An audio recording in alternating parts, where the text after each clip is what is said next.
Should we give it a go, Carrie? Yeah, I think so. Good morning, everybody. My name is Kerry Baccaris. I'm the president of RIMS New Zealand and Pacific Islands. This is the first time that we've actually done a joint venture or collaboration with RIMS USA. So you are very fortunate, as this is an inaugural sort of training approach that we are looking to do more of in the future. So we have Pat with us, delivering data, leveraging data and analytics in risk management. So I'll hand over to you, Pat. Okay. Just from if you wouldn't mind just doing introductions, that'd be good. And if everybody want to raise questions, if you wouldn't mind doing that through the chat function, that'll be great. Over to you, Pat. Thanks so much for your time, Pat. Okay, my pleasure, Carrie. And I'm going to just start out. I'm going to go right open up a slide deck. I'm based in New Jersey, and it's 5 p.m. my time. I know it's early your time in the morning, but it's later in the evening my time, and that's fine. But you may see some of my background being a little bit dark, so we'll see how this goes. Let me just open up the slide deck. Okay. And then we're going to go, and part of this, all the slides, we're going to go through introductions, etc. So just bear with me a sec. Okay. And hopefully I've got that set up right. So you should have had first of all, you should have received a link from Carrie to the participant guide, and hopefully you were able to download that. You can certainly take notes or reference it. Let me start out by introducing myself. So a little more fully, I'm Pat Saporito. I am a chartered property casualty underwriter. I'm not sure what the New Zealand, if you have a different designation in New Zealand. I came out of the insurance industry. My industry background is in claims, but I've worked in data and analytics for the past 20 something years. I'm also the author of a book called Applied Insurance Analytics. And it's all about how to set up a data and analytics program. Although the focus is on insurance and to some extent risk management, I've applied all the principles that we're talking about today to all kinds of industries. And if you want to, you're welcome to go to my website. And you can also download an overview of the, from my book, there's an overview on data and analytics in the insurance industry that you can download. So that link was in the slides you should have gotten. And you're welcome to connect with me on LinkedIn as well, if you like. So I don't think I need to tell any of you about RIMS. This is a standard slide that we include about RIMS membership. I think all of you are RIMS members. If not, you certainly are welcome to look at the RIMS website and take a look at some of the capabilities and benefits from your RIMS membership. I've actually got to yes. We don't have a slide deck. You're not seeing the slide deck, no? No. Oh, let me go back then. That's not very good. Let me go to my apologies. Let's go back to that. Okay. All righty. Let's try that again. Better? Hopefully. Yeah, great. Sorry about that. Good. You can just put it into presentation mode. Oh, yes, of course. There you have it. Okay. Yes, thank you. Okay, so right, so this was my a little bit about my intro, and again, here's a copy of my book. It's not the only book, but I think it's the most prevalent one on data and analytics in the insurance industry. I've written for Best Review magazine for the past 20 years, a couple of articles a year on data and analytics. I've actually had a long-standing relationship with RIMS. I'm past president of the Society of Insurance Research. I've been an industry analyst, so I've worked with the insurance industry and with all kinds of vendors that have worked with the insurance industry as well. I'm currently an independent consultant in data and analytics. I'll talk a little bit more about my background in a couple of minutes, but so here is the information on the RIMS membership that I was alluding to around content, obviously the networking opportunities. And obviously, you're aware of all the educational offerings available from RIMS as well. This course I developed with RIMS. It's a 3-part program on data and analytics. I started out by being aware of the opportunities, frankly, for data for risk managers. And I'm going to talk more to this later. But essentially, if you walk away with nothing else from today's session, and I hope you'll walk away with more than this, of course, three major things, I think. One of them is to get a seat at the table within your company for data, to make sure that when data is added to your organization as systems and processes, business processes are added, that you have a voice, number one, an awareness of the data that's there, and also making an awareness of how you can use it from an enterprise risk management perspective. So you might have access to the data, awareness of and access to the data. There are two other things that I believe you'll walk away with today. One of them is a framework to better define the data and analytics from an enterprise risk management perspective. And there's a framework I'll be using with you. And lastly, there is a way to look at your data, looking at both the metrics and the attributes of your data. So those will be the three major takeaways from today. So again, I won't allude to too much of it. Here's a sampling of some of the courses and workshops that RIMS offers. This program actually has three pieces. When I spoke to RIMS about this, I initially just did kind of an awareness of data and analytics, and really a topic on continuous enterprise risk management, meaning not just a picture of, of your risk at a point in time, but how do you leverage data on an ongoing basis to monitor and manage your, enterprise risks, be them, at the operational level or at the overall enterprise level. And so we decided there were three components to them. One was sort of an awareness and kind of grounding, which is one part of the class. There are two other classes. One of them is, okay, we get the data, we get, some of the use cases. How do we actually manipulate and manage data and merge data sources? And also a sort of an entry point of how do we visualize some of that data? How do we share it? So I'm going to share a couple of dashboards with you later today and a few tools that you can use if you're not using them already, and kind of giving you a preview of kind of the second class. And then the third class is really a bit more advanced. It's really, let's talk about what AI really is. What are some of the tools, and a few demos of some of the applications of AI for enterprise risk management. So I think you'll get a pretty good grounding, today, and you can decide where you might want to go after that. So let's see. So it's time, a little bit time for introductions. And I said I just introduced a little bit more about myself. So most recently, I worked for SAP for the past 13 years. I left SAP about 3 years ago. Today, I sit on the advisory board for data science at Stevens Institute of Technology in New Jersey. And the students there are looking primarily at becoming data scientists. Some of them go to it from an undergraduate program and, MIS or something, information systems. Some of them have worked, and they've come back and realized that data science is really what they want to do. In addition to being on that advisory board, I also am an adjunct professor at Stevens. So I teach principles of consulting to MBA students. And I also work with them on industry projects. And the reason why I mention this to you is that, of course, you potentially can, if you don't have access to data scientists within your organization, you can go out and get them as interns. They're all looking for job experience.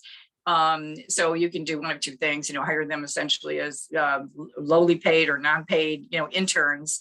Or number two, potentially, if you have industry projects, you also can take a look at some of the data science programs, maybe in New Zealand or even in Australia.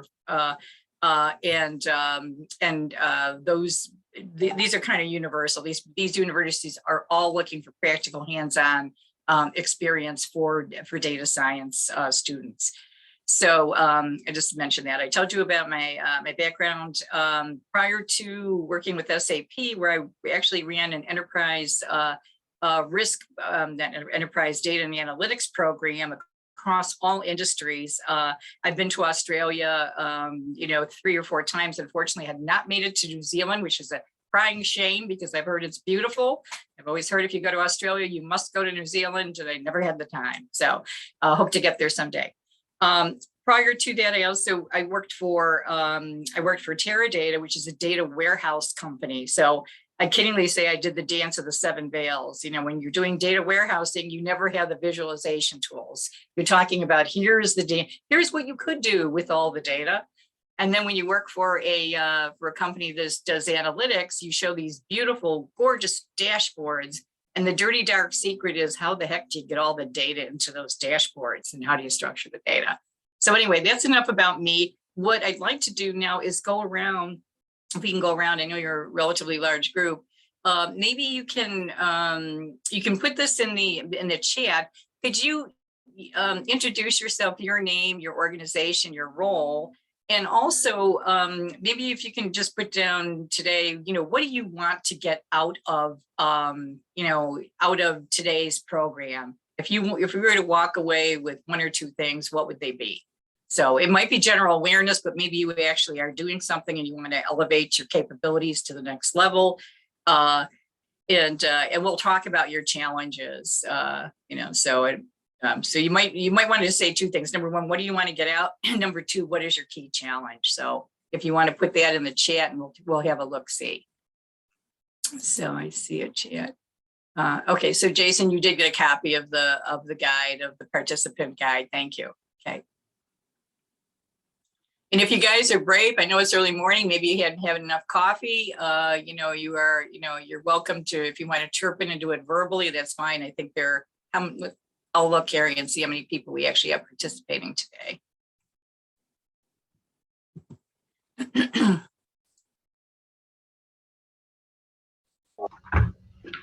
Hey Pat, it's Ian Chapman here. Yes, hi. I work for a energy utility company here in New Zealand called Unison Networks. I'm a triage planner and also a risk champion, and being part of a risk champion is I need to collate a whole heap of data from a whole heap of sources and just trying to get the right data in the right format and being able to then extrapolate out and present it in a usable format to our to other risk champions and also the management team. That's what I'm hoping to get out of this today. Okay, great. Thank you, Ian. Thanks for sharing. Anyone else want to add their comments in person versus in the chat? Let's take a look at who else commented. Hi, I'll just introduce myself as well rather than typing in. So great. I'm Dee. I work as a contractor consultant, mainly in the risk space. I'm a senior risk consultant, and I am interested in, I guess, knowing some of the quirkiness of data or what I should think about when I'm building up processes, because I build a lot of controls and processes, so I do a lot of continuous improvement in that space. Okay. Yeah, so it'd be good to know, what else is out there that I can apply, or maybe just confirm what I already know. Okay, very good. Thanks, Pat. Thanks, Dee. Okay, so let's see, who else do we get? Jacqueline, let's see. Jacqueline, you want to come on and talk to us while you're there, or versus the chat? Let's see. I'll jump in too. My name's Kate. I work at Sky City. I work with Kerry, and so I'm a risk manager, and I have worked in ICT previously and was the program manager for an enterprise-wide data management and analytics program. But coming into risk, I'm keen to get an understanding of how data can support the applications of risk frameworks across the business. And great. How that I could build that into my role. Okay, good, Kate. Thank you. Katsia said you're looking to get a general understanding. Let's see. Bridget, did you want to come on, or do you want to express yourself, or? No, it's fine. You can look at it, you can read it out. Thank you. All right. Good enough. So, all righty. See, Bridget, Manager of Risk Services for Auckland Transport, learn more about how to use the information she has in her risk application project management apps into a data lake. Okay, you guys have a data lake. Good. Right. And looking at predictive analytics. Okay. Alrighty, Jacob. Okay. Auckland District Health Board, integrating data sets. Yes, always a challenge. More understanding of the phasing. Let's say phasing of how we can build your risk analytics maturity. Great. And we'll cover a little bit of that. Okay. Alrighty. Kate. Okay. Megan. Okay. Enterprise risk for guardians and superannuation fund. Okay. Opportunities for using data. Okay. Looking at data strategy, right? Data strategy is really important. We'll talk a little bit about that and about how your data strategy needs to align to your analytics strategy and, of course, ultimately to your business strategy, right? Yeah. Fraud risk. Rachel's talking about fraud risk, waiting to amass a data. Okay. Has sort of a data marsh there. Okay. Let's see. Publishing meaningful insights into dashboards for different audiences. Yeah, that's one of the greatest challenges, right?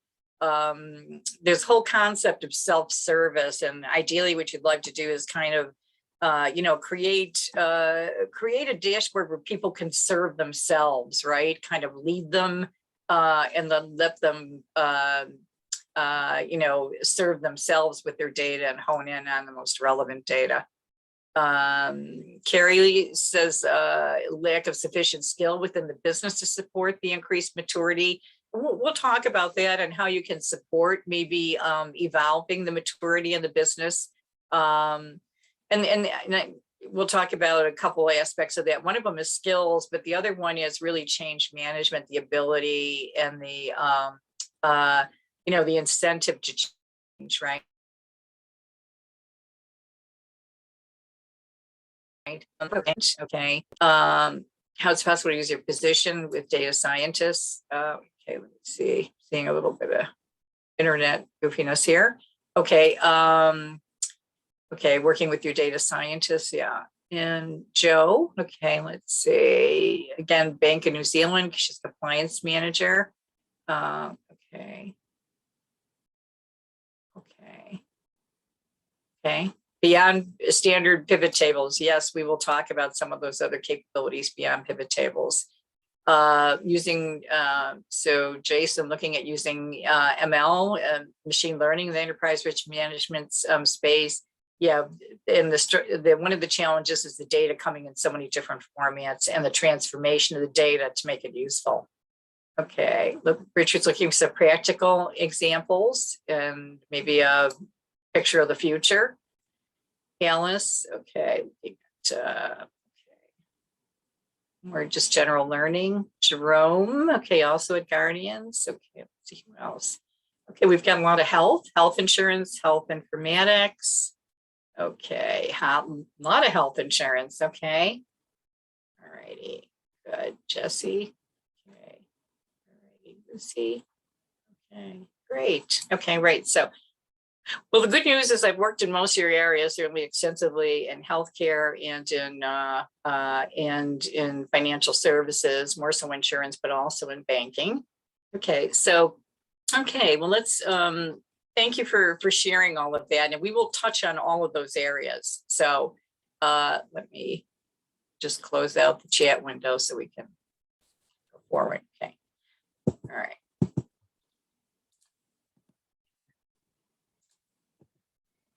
Okay, so as I mentioned, there were 3 parts to this program, and this is the leveraging data analytics part. The second part is really mashing up the data. How do you bring together, how do you merge data, and then some of the visualization pieces. And the last part was really talking about more some of the advanced AI use cases and some demos. So today we're going to talk about data analytics trends and capabilities. We're going to talk about the concept, and I've already heard one of you mention this, of continuous enterprise risk management. And again, it's not about that snapshot or point in time. It's about how do you build the capabilities that allow you to continuously monitor and manage, right, your risks. We'll talk about some of the challenges you guys have already raised about in data and analytics in general, as well as specifically in enterprise risk management. We'll talk about some key opportunity areas. So we'll talk about review some potential use cases. Then we'll talk about how, what kind of, what are the key enterprise risk management requirements that you need, right, for data and analytics, right, as data and analytics can support it, and the critical success factors for creating that continuous risk management environment that we'd like to have. And then last but not least, some of the effective data ownership and applications for enterprise risk management.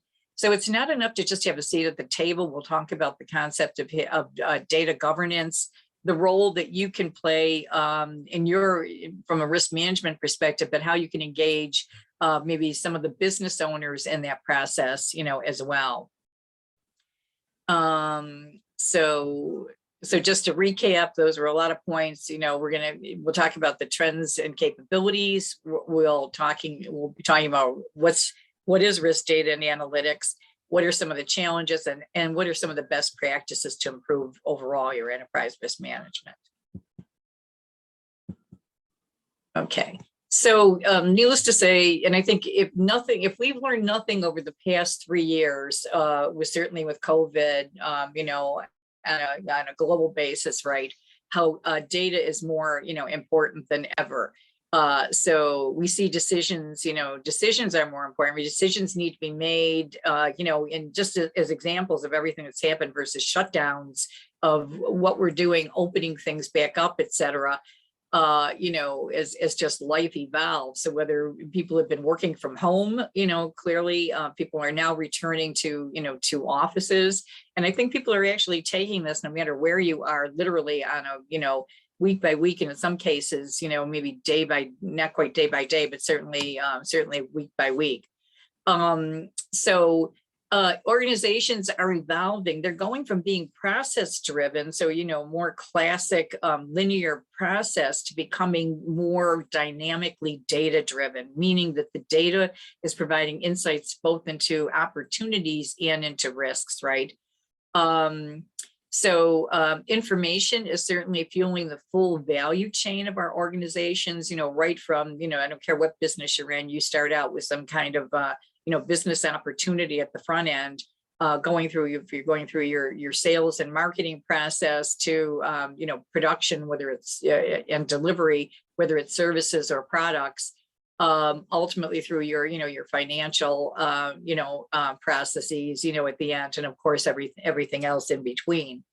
And then lastly, so it used to be that, the data was in silos, and today what we're seeing is the data really is going across all of the business processes. It should be anyway.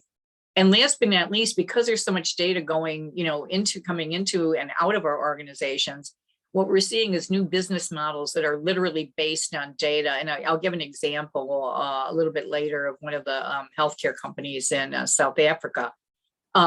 But so that's the story of the data. But what about the analytics and the capabilities?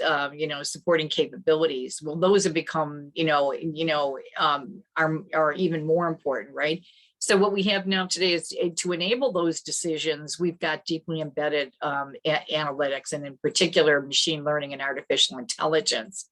The technologies that are there, the reason why we can go in from being process driven to data driven is because we have access to that data in real time. We're no longer just dealing with corporate servers, right? In-house servers, basically everything is in the cloud, for better or worse, supported by APIs, application programming interfaces. So it's an extremely agile environment. That full value chain that I was talking about, the applications are no longer just on the back end. So we're not just doing analytics on fraud, for example, doing them in the back end and then coming in and looking at potential fraud in the future. Those analytics are literally embedded in the applications and in the workflows through the business. And then last but not least, as we talk about the data and how data becomes, you can everybody pick your favorite phrase, is data the fuel of the economy, right? The new economy, et cetera. The point is, yes, it's a fuel, but it's also, data also has risk. While it has value, it has risks. and it needs to be managed. And that means the data access, security, and privacy, and more of that coming to the forefront. So I thought I would share this with you, which is, you may have seen this before. Whoops, let me go back again.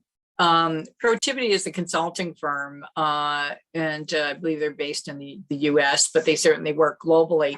And this was from their top 10 risks for 2020. These have changed, and I'm going to share with you the latest report that they have. But and I'm not going to read every line on here, but there are some common themes through here, right? The resistance to change operations, right? And the resistance to change, period. You see cyber threats in here. We talked about that, and privacy just a moment ago. But timely identification and escalation of risks, is critical. And again, this goes back to our concept of the continuous enterprise risk management. And lastly, this adoption of digital technology. So it's not enough just to have the data. We have to have people that have the skills to use the data. And unfortunately, as I only half kiddingly say, data scientists are, scarcer than hen's teeth, right? Everybody wants one. There's not enough of them to go around. And, they're very highly paid and high demand. So, those are, some factors, that are their risks themselves associated with risk management, right? Certainly the regulatory changes there, the economic conditions, this ability to compete with born digitals. This is kind of related to the adoption of digital technologies. While you can say that all the quote unquote younger generation is born digital, the point is there are many other people in our organizations that weren't born digital and need to work with that. And of course, attracting talent, whether it's enterprise risk management talent or whether it's data and analytics talent, attracting them and retaining them, right? It's harder to retain very skilled people. The kind of people that we want to be able to have this continuous enterprise risk management. So Protiviti updated the study, and they talked about the top 10 global risks for 2022. They're not much different, but no surprise, pandemic related policies, et cetera, is number one. And a couple of pandemic related things, right? The market conditions, but most of the other things are still there. They're talking about the people issue succession challenges, right? The adoption of digital technologies, resistance to change, the ability to use data and analytics, right? Those are all still there. Interestingly, they also point out the diversity and inclusion, right? Social issues. They put that last, although I think that's becoming, probably a higher issue in most countries and companies as well.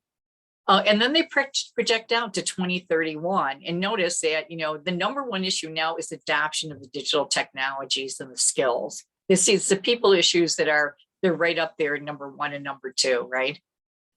So I think that's very very interesting. The hybrid work environment, I'd say that, that's happening today, right? That we don't have to wait for 2031. That's hitting us right in the face today. So you can see that a number of these issues are all related to data and analytics, either driven by them or, directly data and analytics related. So let's talk a little bit about artificial intelligence, right? So that when we take a look at it, I think about these, and I used to use the term Russian dolls, but given, our global environment, I think, everything has been tainted. So I'll just use them as just thinking about peeling an onion, right, and the various layers. So if you think about artificial intelligence, they're basically programs with the ability to learn and reason like human beings, right? But they are still programmed by people, generally speaking. When you get into machine learning, which is the next layer, next layer down. So think of artificial intelligence as being an umbrella term, right? You go to the next layer down, and we're talking about machine learning, and their algorithms now, or programs, you can call them that as well, with the ability to learn, but without being explicitly programmed, where AI more broadly must be explicitly programmed, okay? And then as we get down into deep learning, we're talking about things like neural nets. Not only do they have the ability to learn, but they have the ability to adapt and learn, right? So they're almost self-maintaining, if you will, and self-evolving. and I guess I should use an example. I think I'd used a fraud example to maybe kind of bring this home a little bit. Let me go back and take a look at a couple of thoughts and I shared a little bit about, so if we, on the back end, if we were developing, you know, fraud programs, I said my background was in claims, so I was the claims adjuster, right? And we would be looking for fraud patterns, right? Looking for particular patterns, maybe for attorneys that show up on multiple, multiple auto accidents. I also had a workers' compensation, so I didn't choose. I was in claims for about 12 or 13 years, and I did everything from being a telephone adjuster to being a home office claims examiner.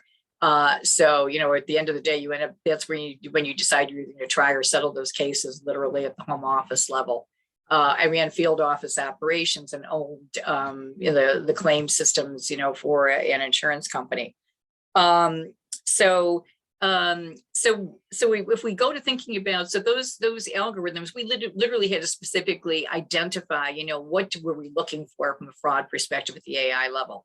When we got to machine learning, the algorithms would be self-generating. So what would happen is, though, the algorithms would literally look at the data. So instead of me as a claims adjuster having to come up with, here's some of the patterns that I want to look for in fraud, what would happen in machine learning is machine learning would look at the data sets that we have, and it would come up essentially with, here are the things that we should be able to look for. So it wasn't explicitly programmed by a person. The the algorithms literally were derived from the data, if you will. And then when we get to the deep learning perspective, this is where, you know, where as a claims adjuster, I could only see so many things in my observations of the data. In deep learning, literally the neural networks would look at, again, all of the data sets, but it would think about, you know, as you guys probably know from a fraud perspective, you know, fraud is constantly popping up and evolving. It's the same way that you see the,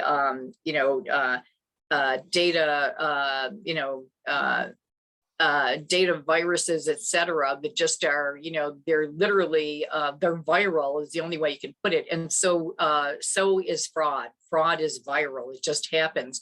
When you have neural nets, it can actually detect, quote unquote, the virus, right? So it literally adapts and learns and modifies those algorithms based on its observations and anticipations, right? So just hopefully that gives you a helpful construct for the difference between AI, machine learning, and deep learning. And I'm going to ask you to, so I also should have shared with you, I apologize a little bit about some of the, administration. But if you have any questions, you can put them in the chat. And we are going to take breaks. So we're going to take a break essentially every 45 minutes. I'm going to give you a 10 or 15 minute break.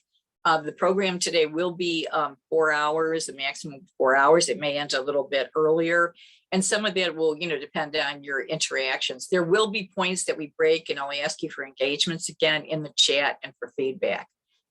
So I apologize. I should have gone through a little bit of that housekeeping a bit earlier. So hopefully that gives you a little bit of a, of a separation between AI, machine learning, and deep learning using that fraud example. So given that, here we go for a little interaction. And I used, you know, a fraud example here, but you can use another one. So are you using AI, machine learning, or deep learning today? So, and are you using it for fraud? If you are, maybe you could put that in the chat. Or again, you could come off of, if you're willing to talk, just raise your hand, come off of mute, and then I'll just kind of call on you to share your thoughts. If you're not using AI or ML today, or I'm sorry, if you're not using this for fraud today, maybe you're using it for something else. Maybe you're using for product, product satisfaction. Some of you I know you're in an internal audit function. Maybe you're using it for another aspect of fraud, maybe not claims fraud. So let's see who shared. Jacob says not using it today. Kate says not using. Okay. Is there anybody who's using it today? Okay. Tim says no. Okay. Okay. All right. Okay. So Given what I've just talked about, though, is there anywhere you'd like to use it based on what I said today? Is there anywhere where you think you have rich data sets that you think potentially, and maybe you could just put in here, are there particular use cases that you might like to, you know, to use it in? So Jason says not using it, try using ML early in your role, but not enough information, right? And that's a good point, Jason, because you need large data sets, right, to be able to do it. Richard Barnett, applications for risk. Any specific applications for risk, Richard? Maybe you can think about what areas, right? Milk collection against weather. Okay, all righty. So from a farming perspective, Jason, I'm not quite sure. Maybe you can.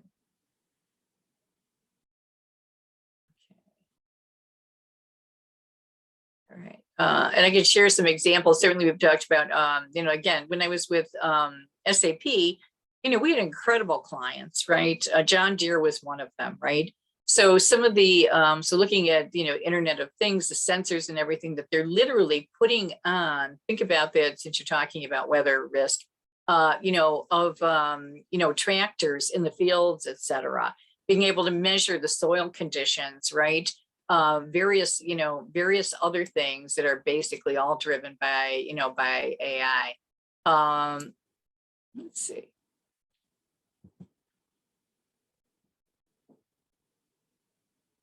Go down here. Sorry, let me move down a little bit.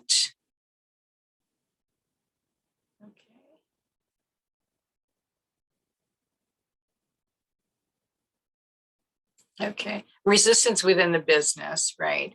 And understanding the value of AI, right? And cultural change, which is a big challenge, right? So Alice says not using it her immediate team, but so you do have data science teams. We'll talk about, you know, how you can get to know those folks who are data scientists and how to, you know, engage them, right? We'll talk a little bit about that and how they can work with you. Some of what you may be starting to use them for may be something really simple, the data scientists. You might be using them, frankly, for data quality initially. It's not even for the algorithms. Some of it might just be to improve the quality of your data, right? Or actually, the other thing you can use them for is to help you find data sources. And we're going to talk about, are there third-party or external data sources that can complement some of your data? How do you, when you don't have enough data internally, how can you use proxies or substitutes for your internal data, right? So we're going to talk about some of that going forward. Okay. Bridget said would like to use for public transportation in multiple areas. Great. And we're going to take a look at data sets. In the US, we're really fortunate in that we have a site called data.gov, which any data that's collected for governmental purposes, whether it's at the state, you know, at any governmental level, right? This could be at the city, the county, the state level, or the federal level. Most of that data is then made publicly available. And obviously some of it is, you know, denormalized. I should say denormalized. I should say it's depersonalized, right? So you will see incidents, but not the name of claimants, et cetera. I'm going to show you some data later. But the data can still be used maybe to compare it against some of, you know, workers' compensation claims for your employees or incidents, right? So I'm going to use that a little bit later to talk about. Let's see. Okay, so from Bridget, looking for public transportation areas, looking at it for project risk, right? For large construction projects, supply chain costs, et cetera. Yep. And looking for contract management and procurement. Hi, Carrie, you want to add, would you like to add to that? No, I just had a question around whether sort of Power BI dashboards and Click would be considered AI. They're not AI. They're really visualization tools, Carrie.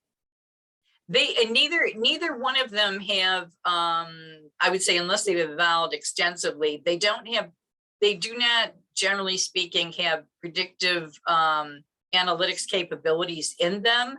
I'll talk about when I show, some of them have some pre-built, I would say, they have some pre-built analytics in them, but they're fairly low level, okay? so that we call them more visualization tools. And I will show, I'm going to show later today, I'm going to show a Power BI dashboard. And actually, I'm going to open up another tool, which you guys, if you haven't used it, it's Google Analytics. And I'm saying it's Google Analytics, and I have to probably going to, I will open that up and show you. It's a the Google equivalent, essentially, of Power BI.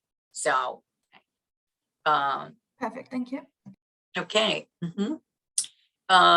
So those are some really good, thanks for sharing that.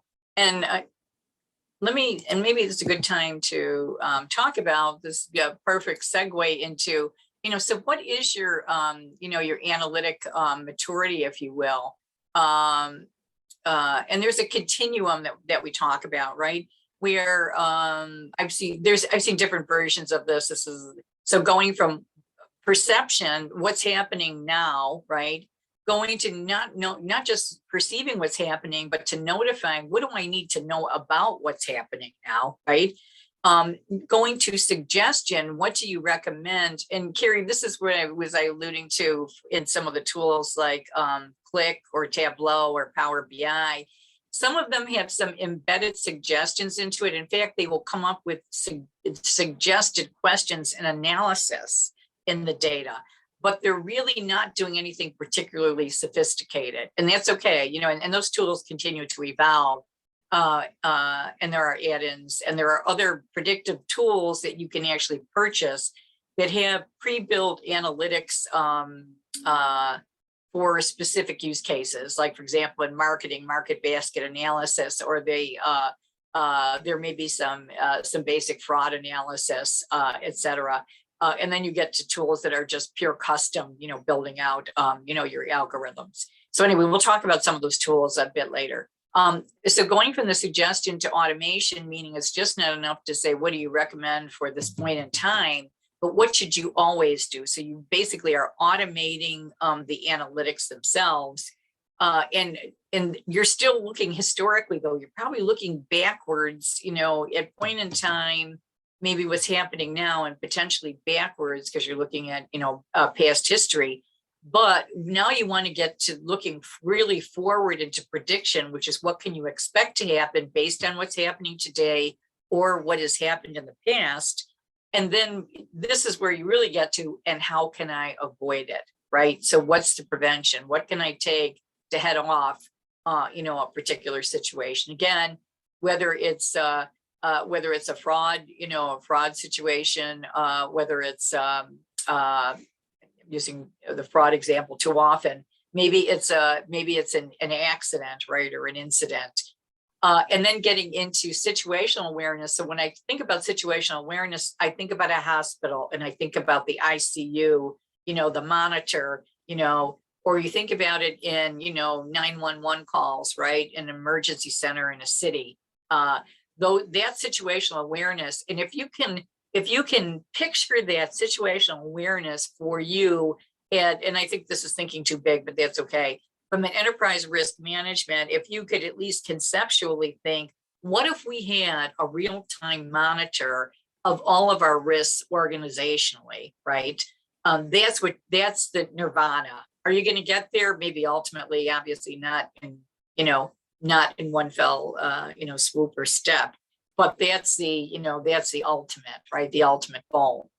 To do that, right? So what does it take to move up this ladder, if you will?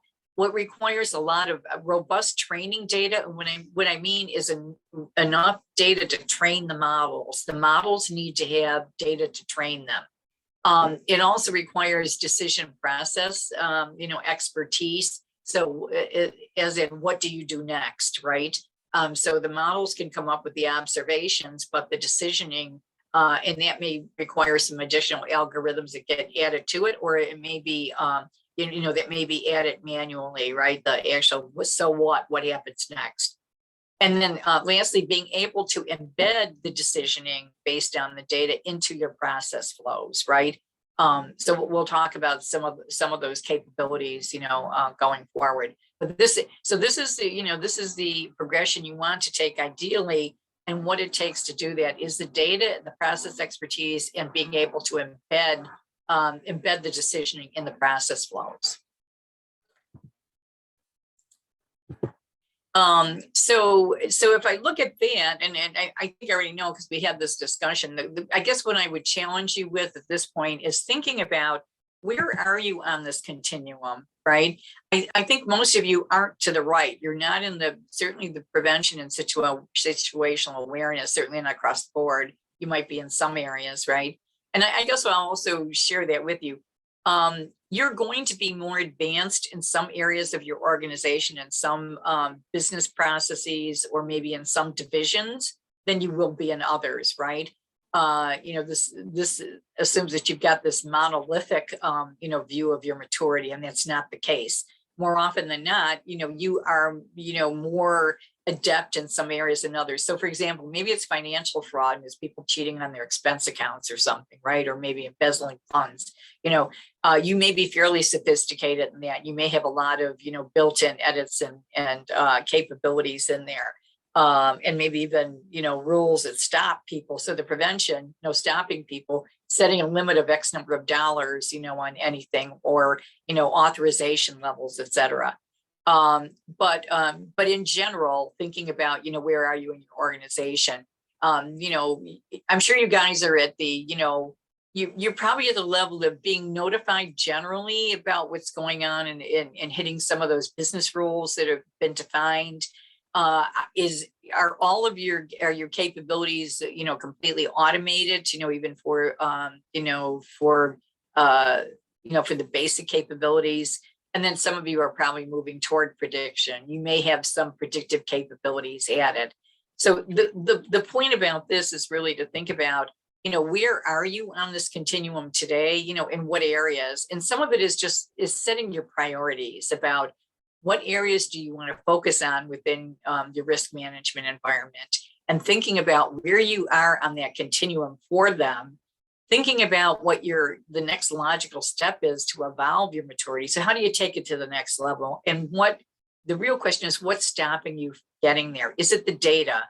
Is it is it enabling, we had some discussion a little bit earlier, if you're one person, maybe you're two people in your organization, you can't possibly, take on the monitoring and the evolution for your entire organization, right? So you almost have to become the cheerleader and the enabler for other people within your, maybe your operational areas or your functional areas. So maybe the risk analysts or whatever that are sitting in those business areas to basically evolve and enable them. So it's about enablement, essentially. Pat, can I jump in and ask a question? Yes, absolutely. Just on that, so I've just put a note in the chat that a challenge that I've faced in my organisation in getting to that, that final step with AI and predictive data analytics is people not trusting the AI over their own intuition. Right. So a bit of a cultural change in thinking, well, I know that this thing happens, so and I trust my own intuition about that. So why would I now trust a machine that's telling me that fewer people are going to come and visit the hotel or whatever over a certain period? Right. Just that cultural mindset shift. How have you handled that? Yeah, absolutely. And I think part of it is that you have to. I have a whole other presentation. I have one of. Getting people, I think that what you think about is you need to give them examples, real examples of how AI has really identified things, right? And sometimes what people think is intuition it's really based on logic. They can't verbalize it, Oh, that's a good way of expressing it. Yeah. Yeah. And other times, their intuition is just plain wrong. So if you have real examples of something, like here's an example of, I guess, fact or fiction. Do you know what I'm saying? I'm just being playful with this, right? But if you can come up with one where here's something where, your intuition tells you this, and then you go into an example. Well, was this intuition? here's the facts, and this is what the algorithms found. So all the algorithms are doing is validating, the logic that you couldn't verbalize. The other example you might give is one where, it was really wrong. Your intuition was dead wrong, and give an example of why that was.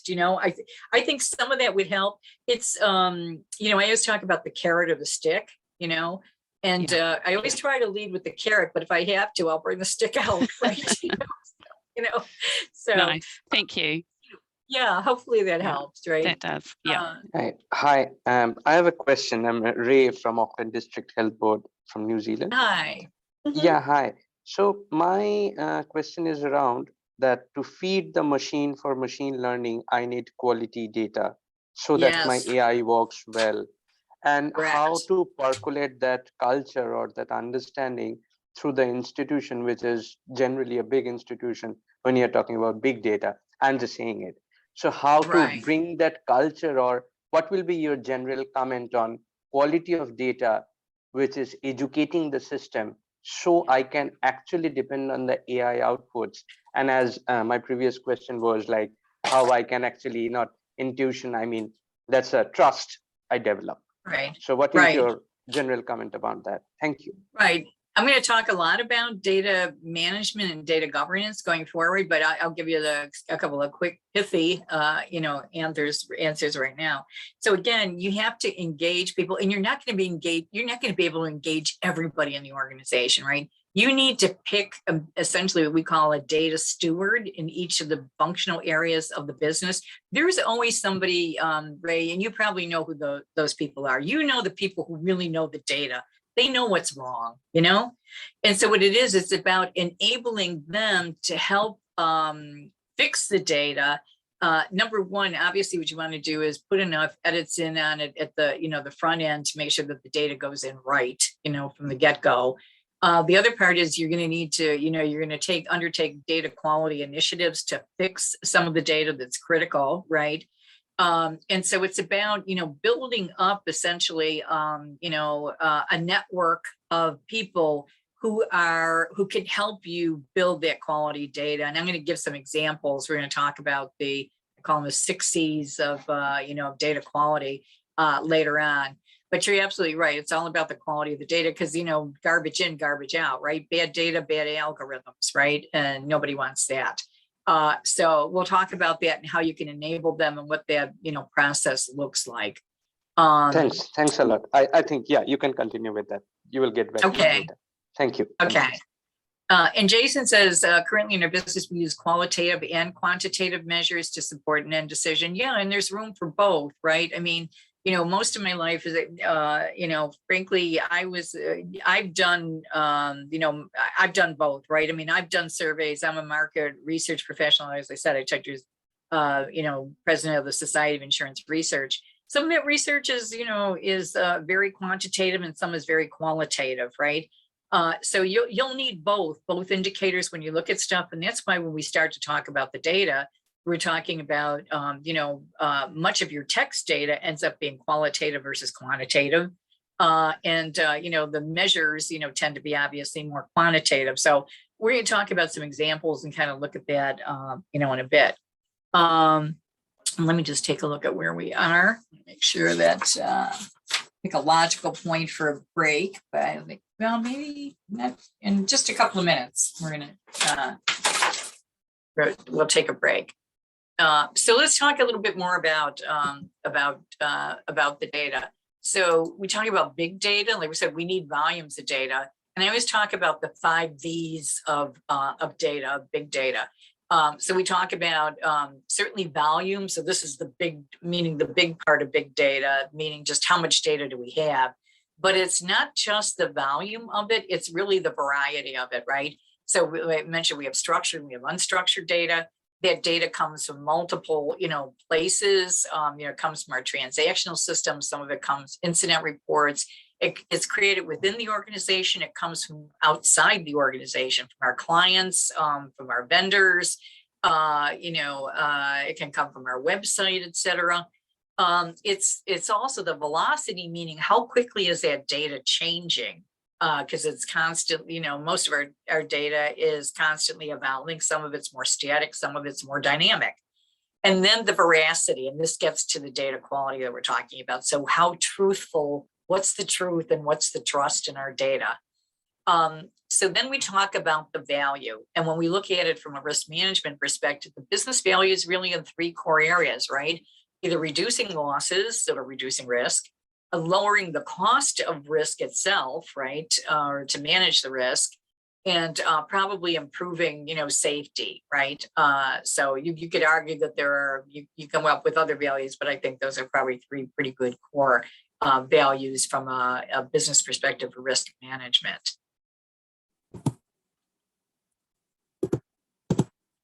So again, looking at a little bit about structured and unstructured data, I think this is really interesting.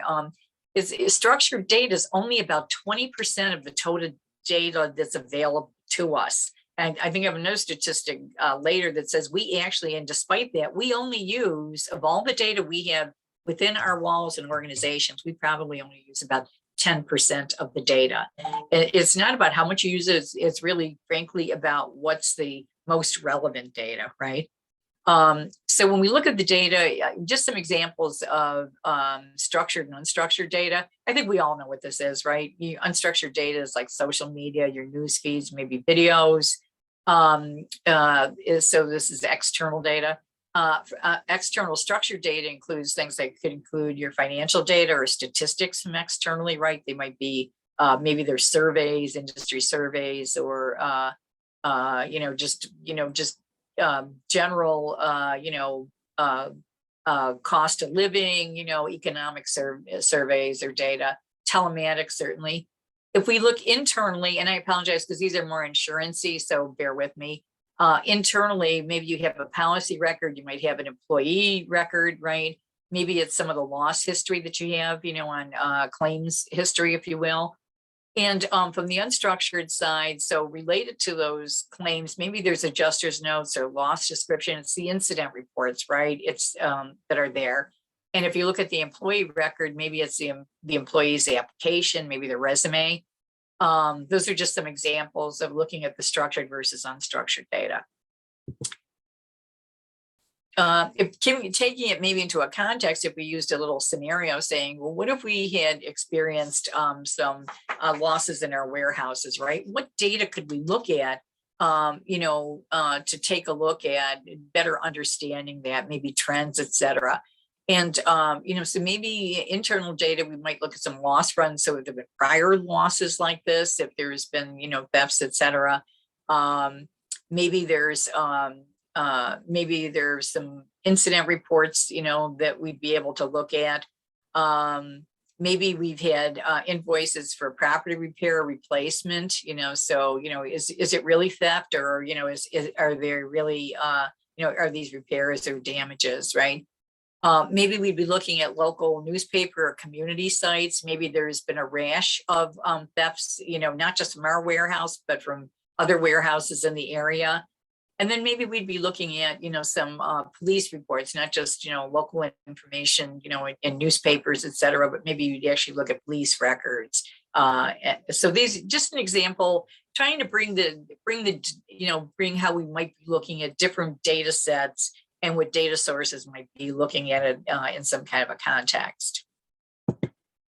So this is, I think I want to maybe take a break here. I'm going to come back. What I'd like to do when we come back, so I'm going to give you basically a 15-minute break and ask you to come back at 15 minutes after the hour. What we're going to do is take a look at some of the data sets from data.gov, which is a US site. But I'm also going to show you, there's actually, and you guys probably have seen this, and if you haven't, we'll look at it together, the data.gov site for New Zealand to see what data's on here. And maybe some of you will share a site that I didn't see. I just went out and did a quick and dirty look to see if there was any government data that was available in New Zealand. So, so can I ask you to take 15 minutes, and we'll come back at 1/4 the hour. So I guess that would be, let's see, where are we at? It would be 10:15 your time, right? Somebody can give me an okay on that. Yeah, okay. That's right. All right. Okay, I'll just put it in a, so that's good. Okay, is everybody good with that?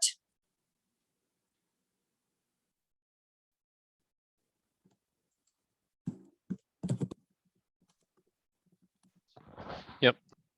Okay, great.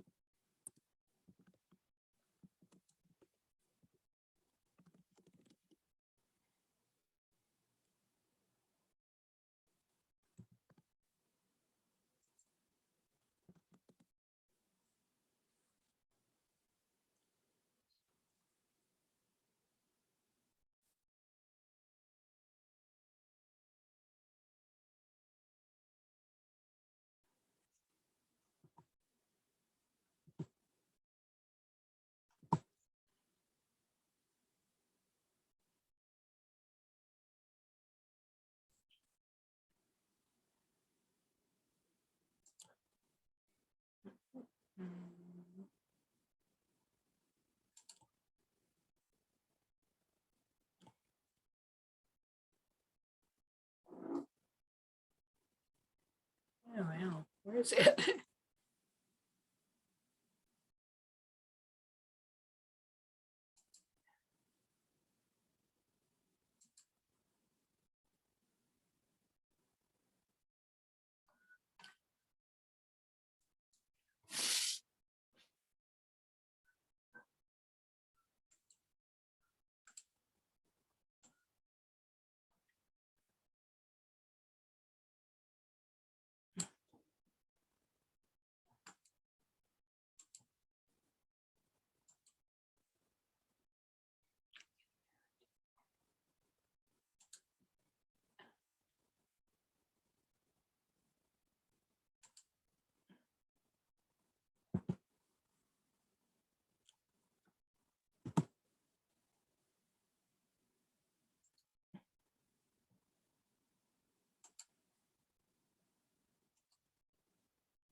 everybody. I'm thinking that most of you are back, hopefully.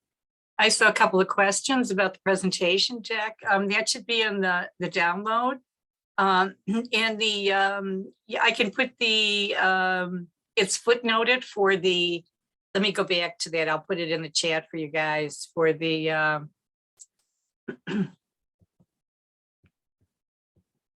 that risk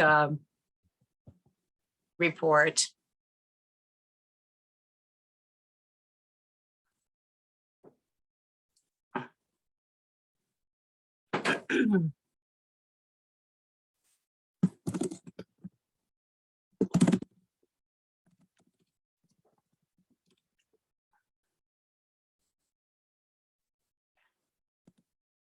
There we go. So Carrie, can you give me a thumbs up? I think everybody should be back. I think it sounds like we're good to go. All righty, good. Okay. So let me just make sure that I'm in sharing again. So I think I may be. Yep, we can see your screen. Just need the Okay, excellent. All righty, let me go into full screen mode then. Okay. So great. So I'm sorry, let me bear with me a second while I flip through those. Okay, break's over. Okay. All right. So what I wanted to share with you, and I'm just going to make this. Okay. So what I wanted to share with you is some data sources. So we talked about data. Ideally, and we're going to talk about how you can manage your own data environment or manage it better, if you will. We'll talk about that concept of data governance. But in the meantime, you know, because we talked about some of these external data sources, what you really ideally want to look at is look at some of those. There's a rich trove of data that's out there. And one of the first ones I'm going to look at the data.gov source, which is a US source. And then I'm going to take a look at the data.gov.New Zealand source with you. There's more than just data in some of these places. So bear with me again and apologize, but I'm going to have to go to this. So if we go to data.gov, this is a US data source, and it says there's data here, right? The home of US government's open data, and hopefully you have open data, you know, in New Zealand as well. As I said, I think you do. And they talk about, you know, there's all kinds of data that's collected here. This is, you know, somebody talked earlier about weather data, right? So all of the agencies that collect weather data, you know, many of their data sets are here, not all of them, but most of their data sets are here. So if I just wanted to go look for data, here's an example. There's over almost 350,000 data sets that are available here. And obviously different levels of detail of the data, different, you can see this is kind of wacky. Here's some topics. If I wanted to look at climate data, for example, 406 data sets on climate data. Some of them might be relevant or not relevant to me, but maybe I'm interested in, I have a home part of the year in Florida. So I'm very interested in hurricane data and hurricane evacuation routes, but they might actually have storms. So they would have storm data, right? Would be in here. Might be some of the data sets that came up.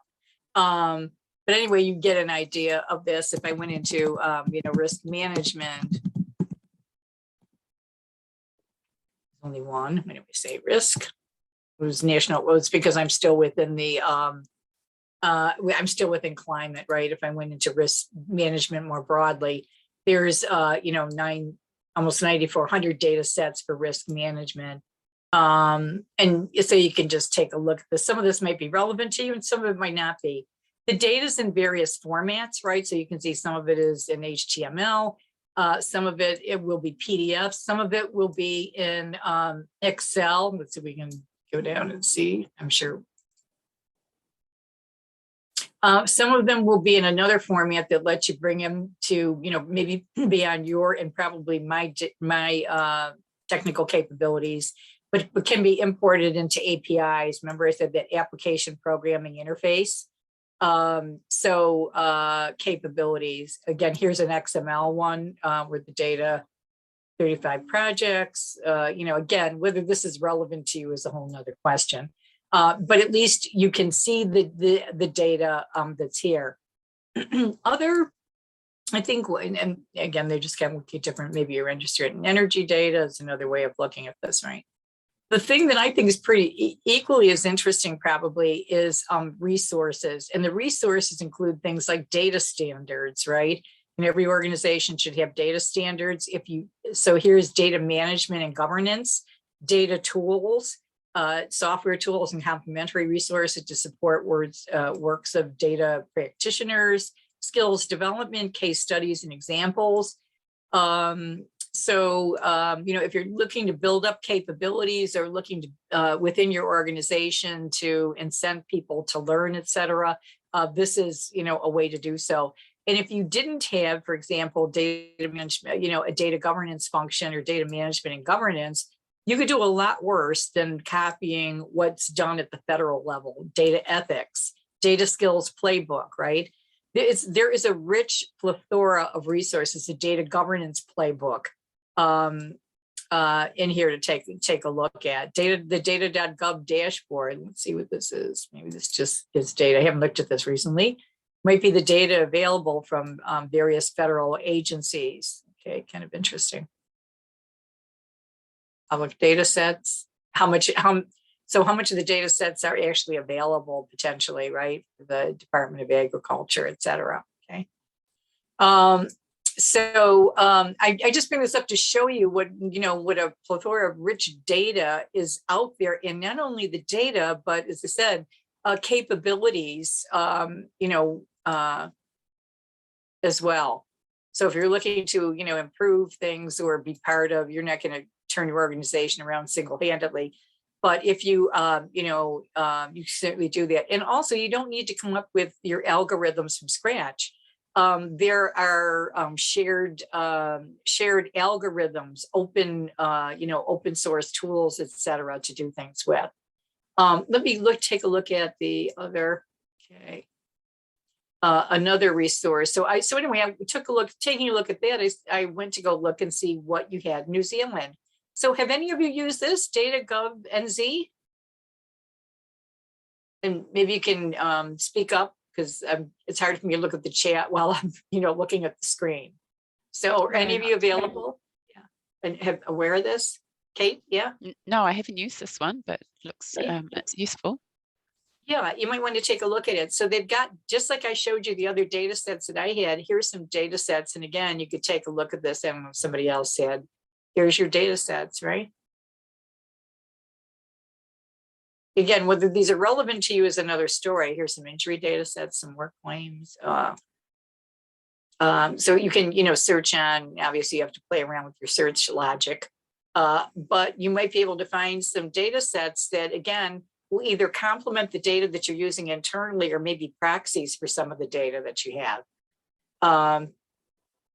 There's a catalog. What else is in there? Catalog. All right, we'll find out. Okay, using data.gov APIs. Remember I said those application programming interfaces, step-by-step guides, some showcases. This might be fun because you might actually see some algorithms or dashboards that other organizations in New Zealand have created. And similar to what I showed you about, so here's just similar to what I showed you for the US site. Look, introduction to data, data ethics, data governance, data management, right? Data standards, data stewardship, data capabilities framework, which is a maturity model, right? Practice community. So if you want to find birds of a feather who are interested, whether they're in risk management or not, in using data, this is how you can find other, data and analytics minded human beings. So if you haven't seen this one, I'll put that in the chat as well. Yeah, I can find the chat again, which I can't.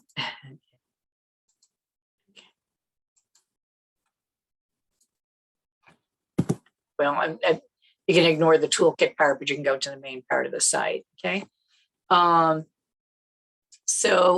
let me go into, I think there was one other one I wanted to share with you. Let me see if I can go find that.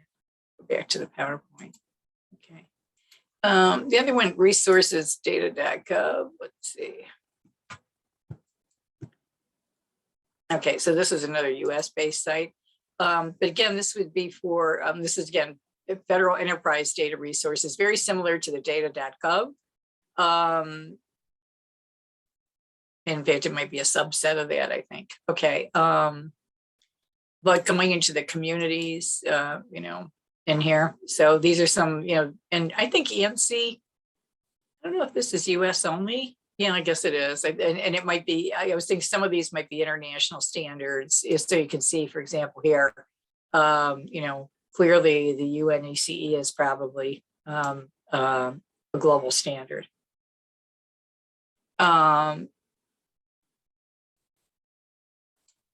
So let me go back to share. Let me go back to the PowerPoint to slideshow mode. So the other thing I thought with another site that's really interesting is Kaggle. So this is actually owned by Google, and they brand this as your home for data science. You can find data sets here as well, you know, similarly, right? So you can also add data sets. Apparently, you can upload data sets in here, and you know, and you take this with a grain of salt, right? People are going to put in what they want to put in.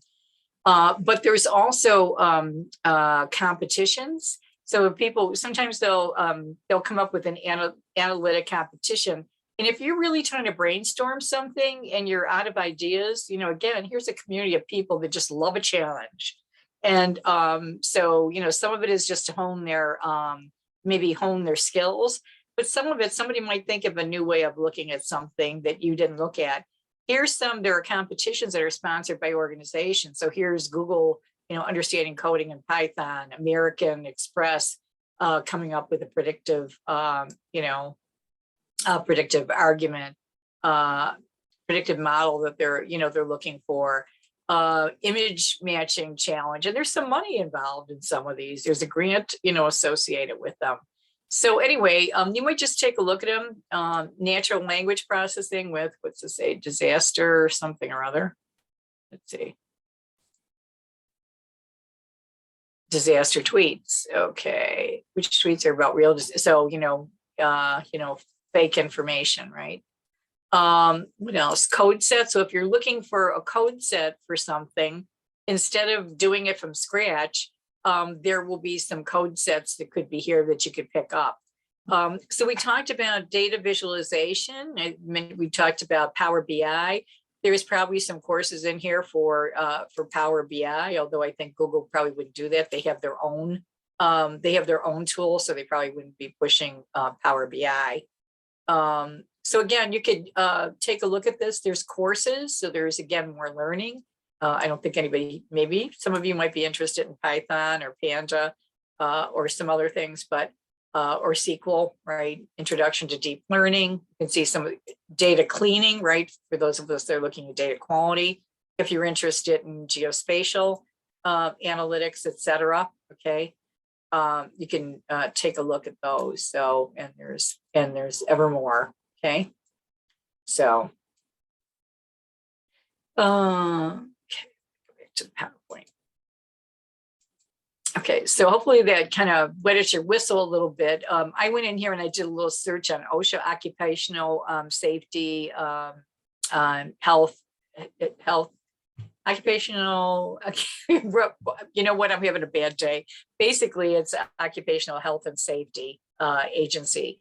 And so again, there's some HIPAA breaches, OSHA inspections of, you know, for various industries would be in here. So industries, what's the norm and what kind of, you know, violations were there kind of thing. So if you had issues and you wanted to see how you fared versus maybe other, you know, others in your industry or something, you might want to look at that, for example. Let's see. So what I did do, so when I played around and looked at the data.gov site, I picked up two data sets. So we talked about structured and unstructured data earlier. So here's some of the OSHA data that I found. Yeah. And what I found was, just to show you what some of the data is that's here. So these were, and obviously this is an old data set, the event date, an event description, which is, and keywords in here, right? And these are obviously all text. The construction end use, so this was obviously for, for construction project, the type of project, the degree of injury. And then there was some other data. I obviously just took a screen print of this. So we could look at the nature of injury, right? So amputation, dislocation, etc. The body part, right?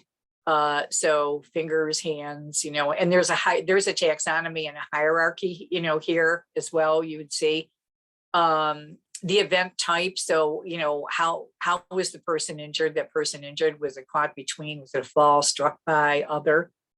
Was there an environmental factor here? So temperature, right? Catch point, a work surface, right? Environment versus the human factor, meaning, was there a malfunction? Was there insufficient something or other, a safety, maybe safety issue? And the other thing here I thought was interesting was the task assigned. So was it regularly assigned or not regularly assigned? So if I were looking at this data set to see how it potentially could help me, maybe looking at some of my, workers' injuries, how could I use the data?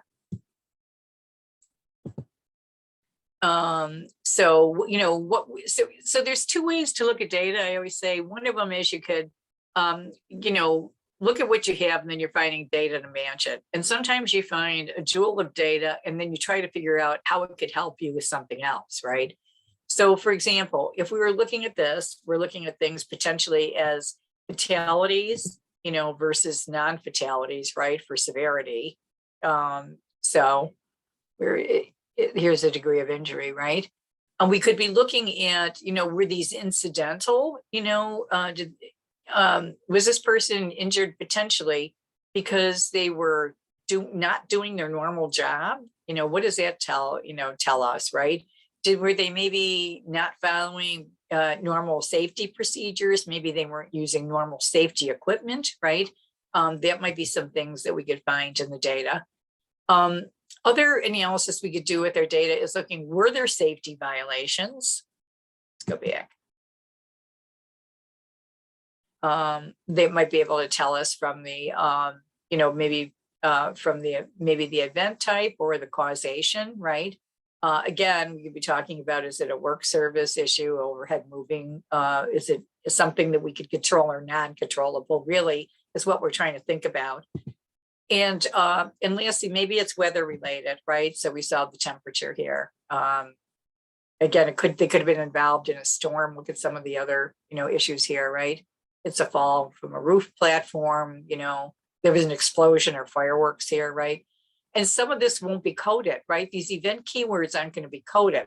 So we could probably go in and we could, if it was important enough to us, and we could do a text search, right, on certain keywords, or actually come up with, similar keywords, right? So anyway, just an example of, how could you use a data set, right? Just giving some thoughts about that. And I'm sure you guys use data sets all the time. What I had suggested maybe as a little exercise is take a look at data.gov and think about how you might use it in your business. You can actually go to the New Zealand website, take a look at the data set. I think what I'll do is let's take a look at I'm going to show you. So that was injury data. Let's take a look at some of the storm data. I want to give you a physical hazard data set. Let's look at this one. And then if you like, maybe what we could do is, take 15 minutes and go out and take a look at either the US website or at the New Zealand website and come back with a data set that looked interesting to you and think about how you could use it in your, potentially in your job. So let's look at the storm events here. Again, so this is one of, these were lightning strikes. So it's looking for physical data here. And here's the scenario: your company's been experiencing business interruption due to increased lightning strikes, and you want to analyze hotspots, right? And maybe identify potential risk mitigation alternatives. So again, the data set's old, right? in here looking at, what time of day did this begin? 1300, 1350. When did it begin? When did it end? There was an event identification assigned to it. These were all in Florida. This was in 2020 in May. See, May is big time for storms. I can vouch for this. I just returned from Florida, and yes, there was plenty of lightning. These were in, what was the city name, and where was this is a weather station. So Jax is Jacksonville. So they're looking at that, and were there injuries versus property damage, right? There's property damage here, there was damage to crops. How was it called in? It was called into 911, to the call center or the fire department or emergency management, and where was it called in from, right? In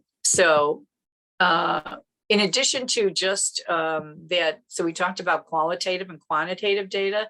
This is quantitative, right? Here's some qualitative data where they actually had a description of those episodes, right? Which are pretty lengthy, right? A diffused surface through an axis, blah, blah, blah. And certainly there's a river here. What was the narrative? A home was struck. Again, this is a house fire. Second one's a house fire. It's a sea breeze storm. The next one is, again, a house fire. This was residential. But these could have been business. So here's one that's worker related. 3 people working for Red Stag Contracting were struck by lightning, right? While working on a roof, right? So if we looked at this, so what could we do in this? We could look at trends, causes, correlations, maybe not just the lightning, but maybe there was something else, right? So the lightning and the fire. We could, filter out the homes versus commercial incidents. So that's how we could potentially use the data set. So, and maybe we could do other things with this, right? We could also look at other data sets like GIS. So what was the latitude and longitude of some of that? And again, looking at some of the weather patterns. So let me just go back to you guys. Let me go take a look at you all again. I say I can do that. I'm pretty sure I can. There it goes. All right. All right. So would you guys like to do a little, I'll call it a data safari. You up for a data safari? Yes, definitely. Good. Good. Okay. So you can either look at data.gov, I'll put that in the chat, or you can go to the New Zealand website. And why don't you just go out there and go try and search for a data set on either one of them. Maybe try New Zealand first, since it's probably more relevant. But if you don't see something there, go take a look at the US, data site. And for some of you that asked about, some of you asked about data governance. If you want to take a look at the data governance capabilities in there, data quality, feel free to look. I think I'll give you maybe, what do you think? Maybe 10 minutes or 15 to play around. 10 minutes sounds good to me. 15, Carrie? Did you say? Probably 10 minutes. We are sort of behind on time. Okay, that's fine. I'll give you 10. All right. So let me just go to.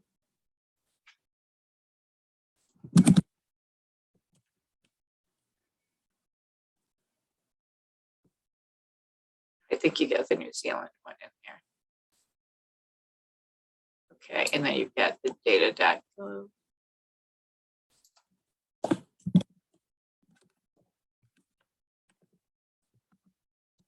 Okay. Okay, so 10 minutes. At 10 of.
Oh, there you go. Oh, good. Great.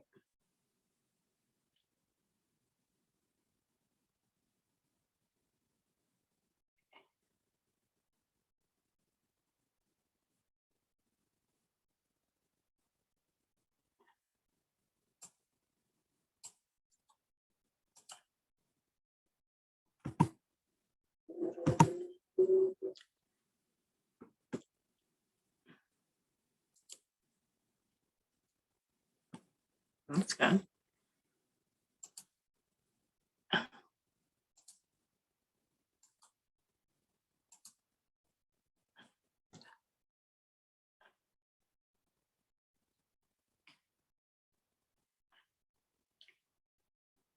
Oh, very cool. Oh, interesting.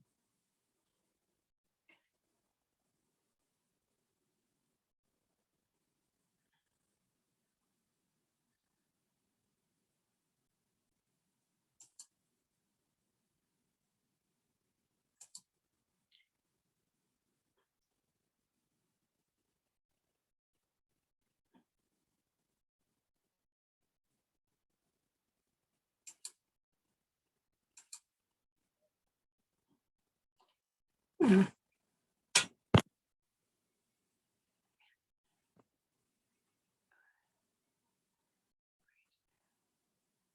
Oh man, what's going on here?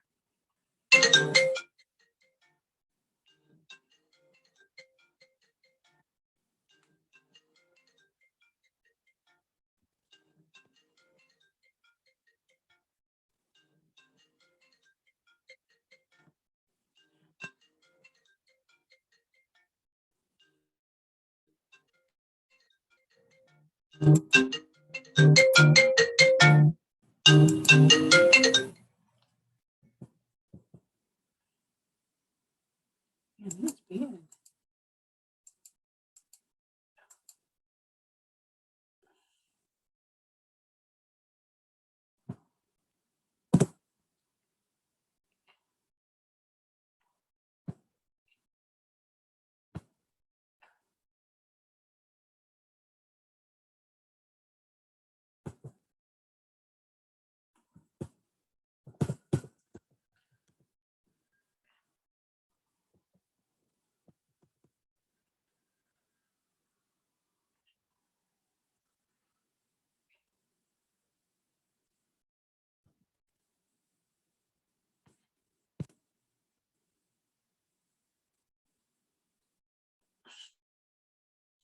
Oh.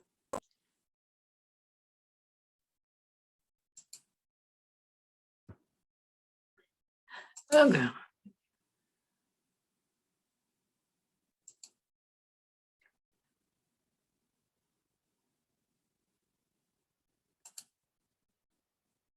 Hi, everybody. So let's check in and see how you're doing and if you had some fun.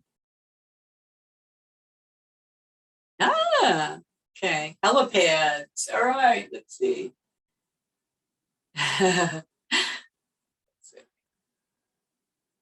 What else do we have? What other data set? I saw the OECD data, Carrie, that looked interesting.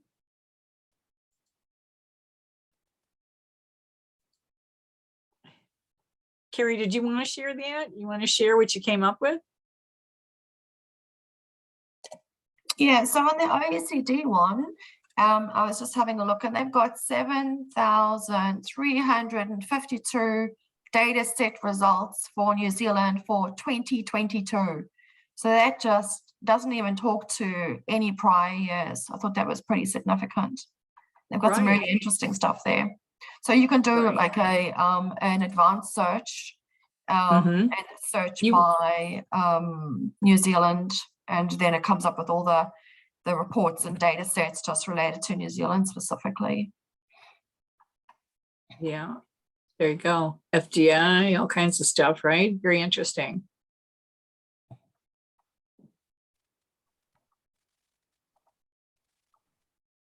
Interesting. I did see, I see Roberta's been looking for some COVID impact, and it's got New Zealand. I think it's either one of those links. I think it was the OECD one though, but it's got COVID related impacts since 2019. One of them that you can also have a look at. Yeah. Very interesting. Let's see what else. Who else? Some of you else. What else did you guys find? Let's see.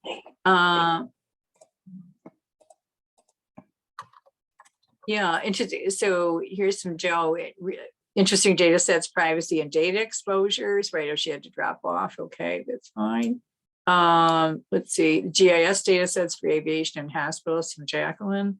Let's see. What else? Okay, and the heliplates. That's pretty interesting. Helipads. So, yeah, right, for the hospitals, right? Yeah, maybe. Okay. And Bridget, your organization, multiple data sets. Okay. Right. Using some of your own data, right? That maybe you're not even looking at. I like that. It's really interesting. Okay. Okay, great. So anyway, so now you know how to find some of them and maybe share some awareness within your organizations, right? So cool. Very good. Okay.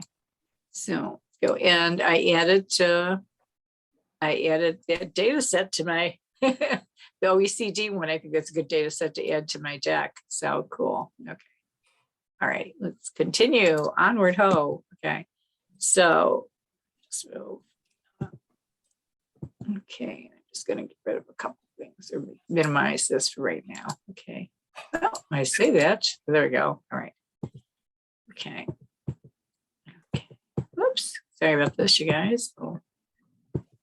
Take my driver's license away from me. Okay. So you can also look at some other benchmark data, though. Think of maybe the RIMS, benchmark data as well, some industry, data. And maybe you've got, frankly, you belong to all kinds of trade and professional organizations. Maybe there's some information there as well to be used. So let's talk about analytic methods. So now that we've got the data, right, what can we do with it? So we can organize and manage it by similar, groupings, right? We can sort and filter it, into, the simplest thing. Frequently, I end up taking data and dumping it into, an Excel file. And, the most commonly used BI tool, and I use the term BI loosely, is Excel, right? So, pulling the data into those tables, sorting and filtering on it, right? So that you can, identify information. The next thing you want to do is that we end up doing the data cleansing, right? And this question came up earlier, right? How do you, there's two things, and it isn't just data cleansing. Some of it is data cleansing. You either have bad data, or missing data, right? So you might end up just, removing, rows of data just because it's not useful to you. And then the topic somebody asked earlier about pivot tables, right? And pivot tables can be very useful. At the most basic, visualization technique is probably pivot tables. And I just put, if you haven't used them, and frankly, I am not a pivot table person. I don't end up using them. It's easier for me to use a BI tool, a simple BI tool. And we're going to talk about those. That I'm going to show you a couple of those BI tools a little bit later. I'll come back to that a little bit later. I'm going to open up a data set that I created and a visualization and show you what you can do with it. But I'm going to show it to you at the end after we take a look at how we organize our data. So I'm going to pass by that. So now we're going to move on to, trusted data. And this is the conversation about how do you make sure, what data can you use? What is trusted data? Well, it's data that's complete, meaning it doesn't have missing values, right? It's current, meaning it's timely for your use. It's consistent. We know what clean is. We know what dirty data is all about. It's compliant, right? It meets, privacy standards, et cetera. And, it's collaboratively, it's provided in collaboration, can be used, in multiple ways in the organization. So to bring that home a little bit more, so what's complete, I'll give an example. Atlanta, Georgia is a big city in the United States. There, if I had an address of 1200 Peachtree in Atlanta, Georgia, I wouldn't know what the heck that means, because there are something like 37 streets, addresses that have Peachtree on them. East Peachtree, Peachtree Lane, Peachtree Circle, Peachtree Court, et cetera. So completeness, right?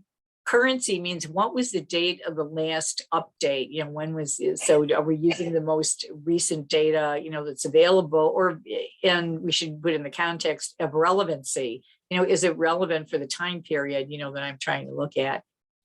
In terms of consistency, I know this is very simple, but even something as simple as saying, if you're looking at employee records and you're looking at sex of male versus female, in some records, if you're mashing up data, in one record, male might be 0, in another record, male might be M, right? Well, you've got to change one or the other data set, so that you make the data consistent so you could use it. And cleanliness, I'll just give the example. We all know the slop codes, when somebody doesn't know how to code something, it's either 9999 or all nines, unknowns are not applicable, not available, right? So those are just some simple examples of, how you clean up data or what happens. So just curious, maybe you can just put this in the chat. What's your top data challenge? Is it access? Is it consistency? Is it maybe you've got the data, but you don't have the ability to integrate it?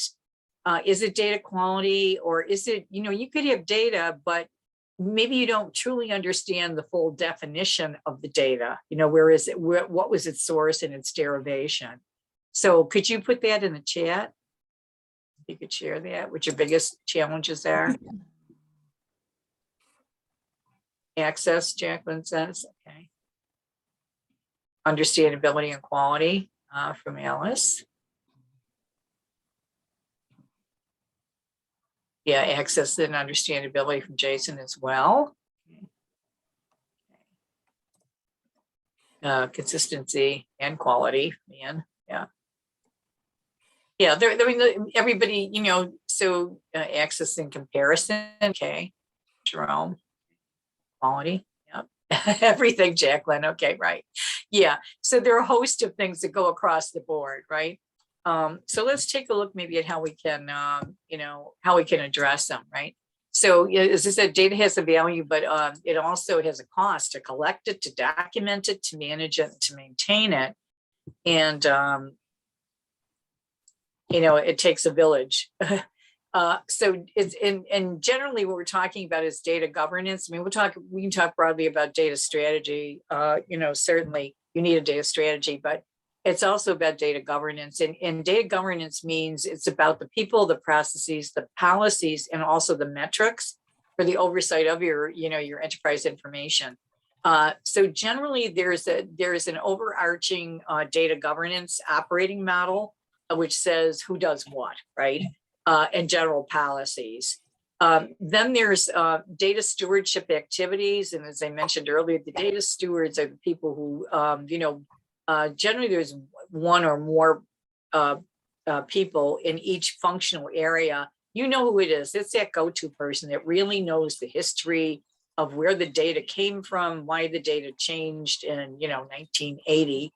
Those kinds of crazy things. They know where the tables are to validate the data. They might even be maintaining the, the table edits. And these aren't IT people, these are business people, right?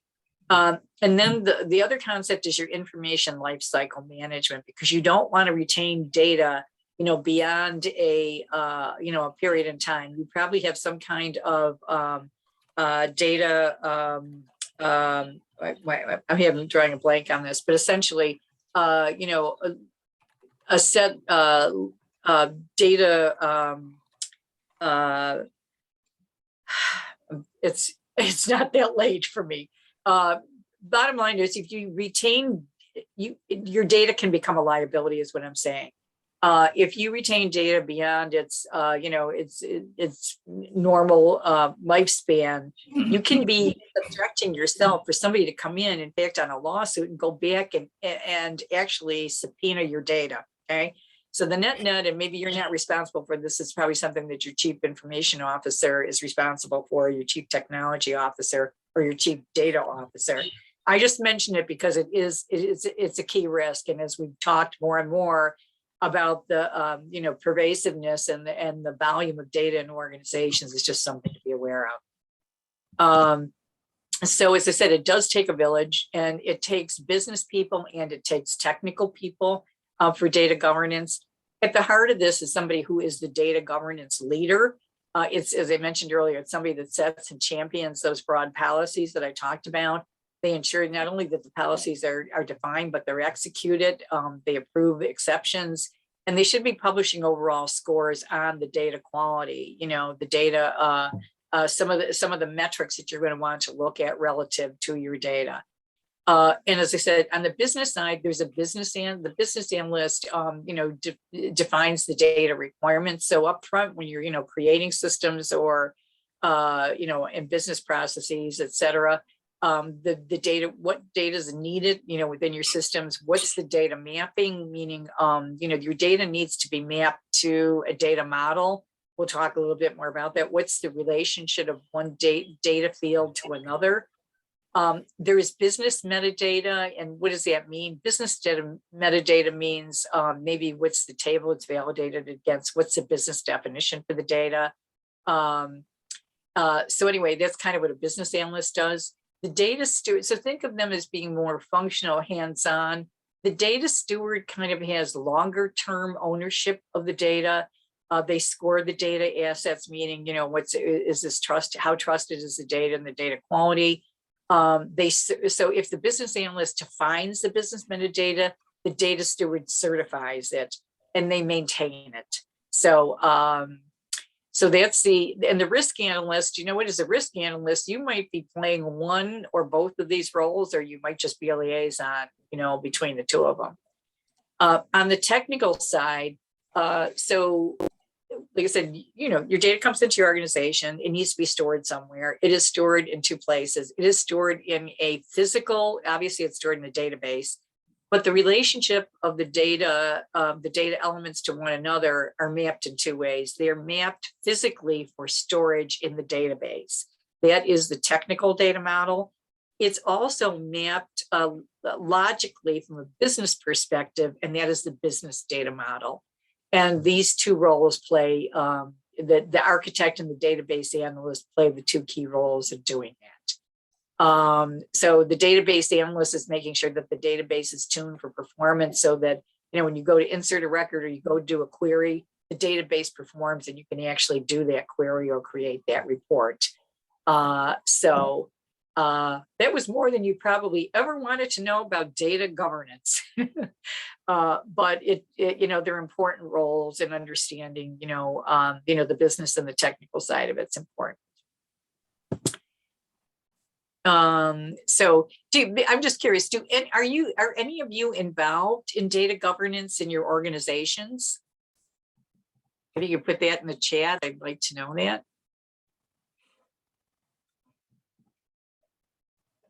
Yeah, sorry, because I close stuff out and then we can't, here we go. Yep.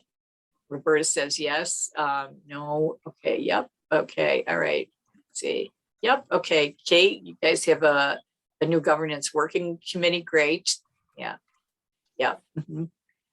So again, my encouragement to you is to try and get engaged with that group, because it's really an important function. I keep losing my place. I'm really sorry, you guys. Let me go back to. And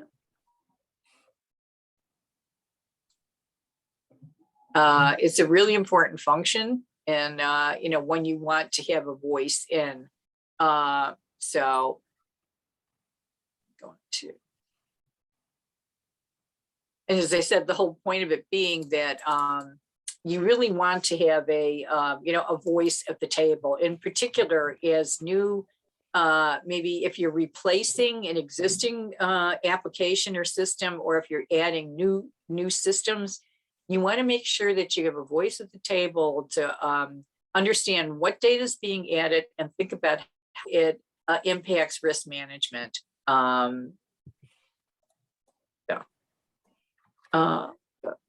Okay, so let's talk about continuous risk management. It sounds like most of you are on board with this. I don't think this is going to be anything tremendously new to you, other than what's the role of data and analytics in it.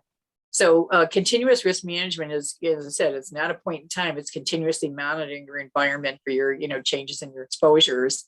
It means accessing those multiple data types that we talked about earlier, the big and little data. And when I say little data, everybody thinks the big data, the fancy, sophisticated new data.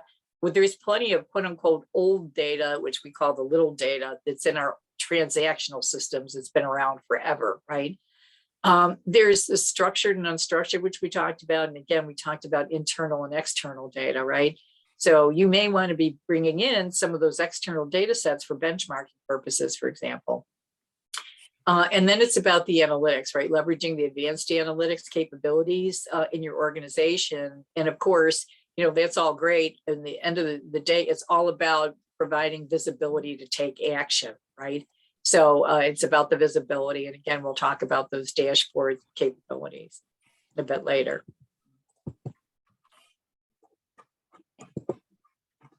So let's talk about the risk management opportunity. So, so in this continuous, environment, there's a number of areas, right?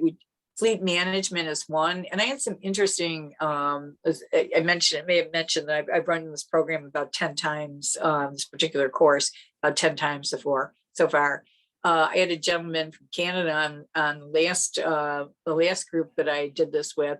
And they were doing some really interesting things around their fleet management. I mean, they had, some sensors built into their vehicles. I'm going to give you, I'm going to share a fleet management example in a moment.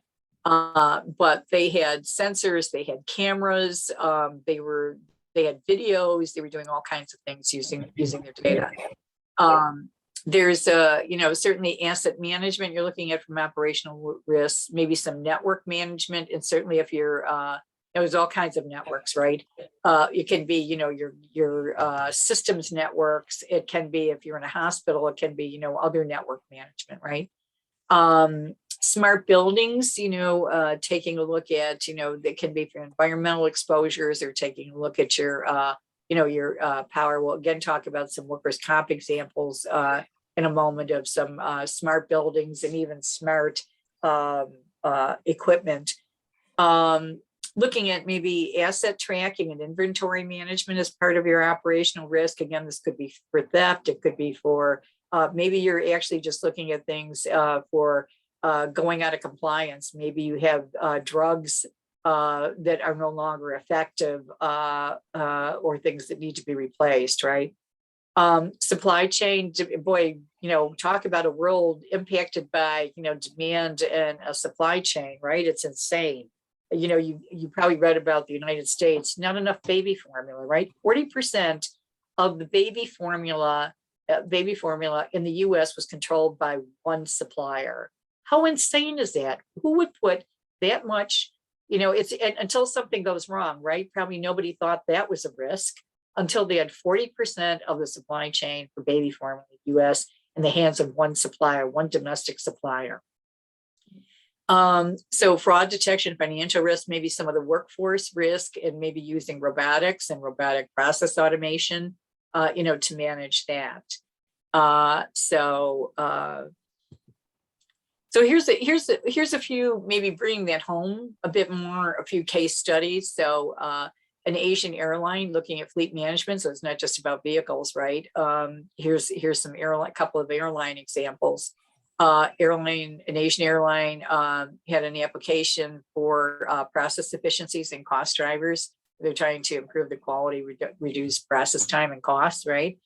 Certainly from maintenance, Middle Eastern airline, and an airline I will not mention, based in the Middle East, a very large airline, developing predictive maintenance, apps. So what they're trying to do is get ahead of the curve so that they don't have to take a plane out of service, right?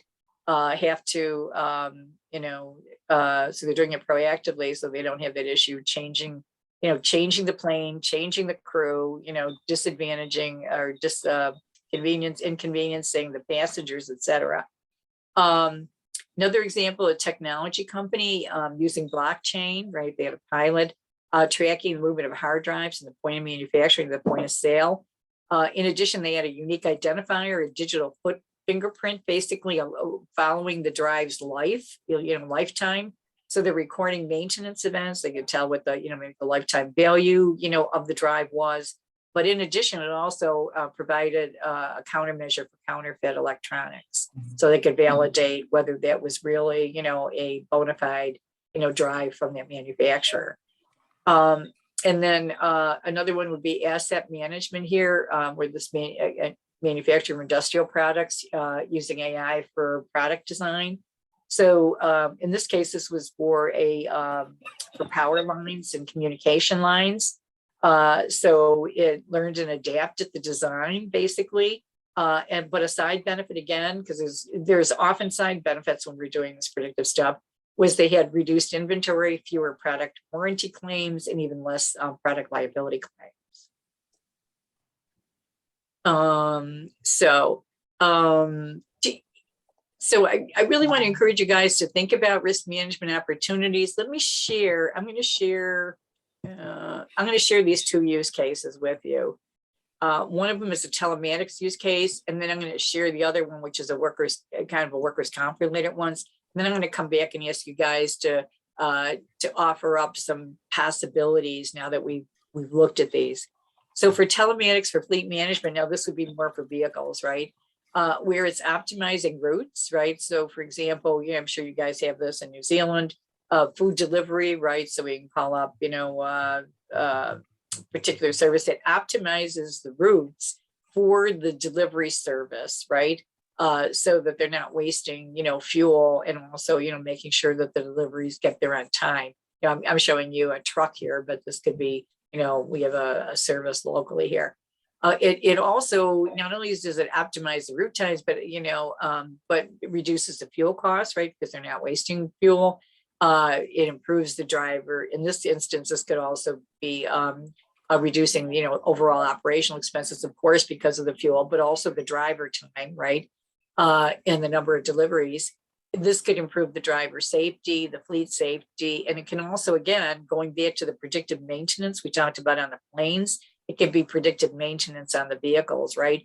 How many thousands of miles are on those tires, right? When does the oil need to be changed? When do the brakes need to be changed? All of that going on, but also this can be monitoring, for example, the driver, right? Maybe monitoring, are they, when have they last had sleep?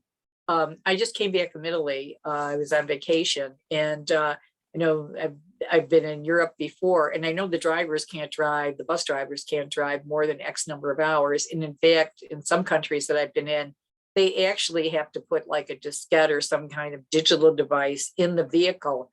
They literally cannot start the vehicle after X number of hours. And I'm sure there's a safety override or something, but they're trying to make sure that these guys aren't driving, and women, guys and gals are driving, longer than they should be for safety purposes.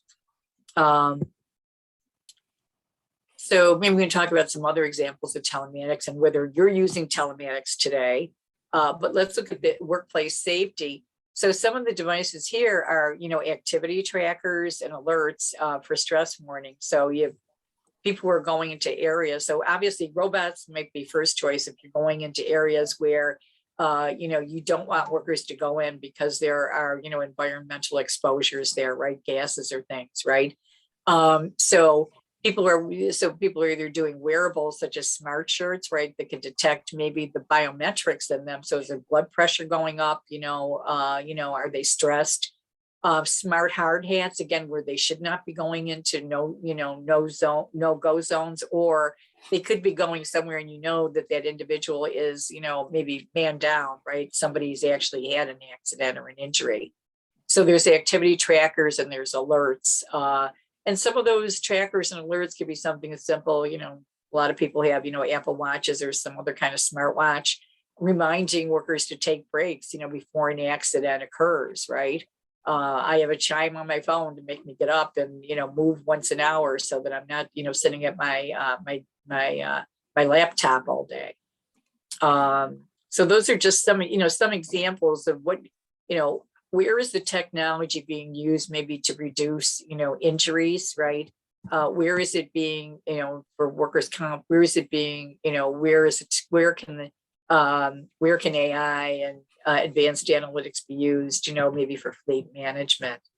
So let me come back to you guys and tell me what you're using today. Why don't you share what you guys are, what are you doing today within your environments, or what are you looking at potentially using, within some of these opportunities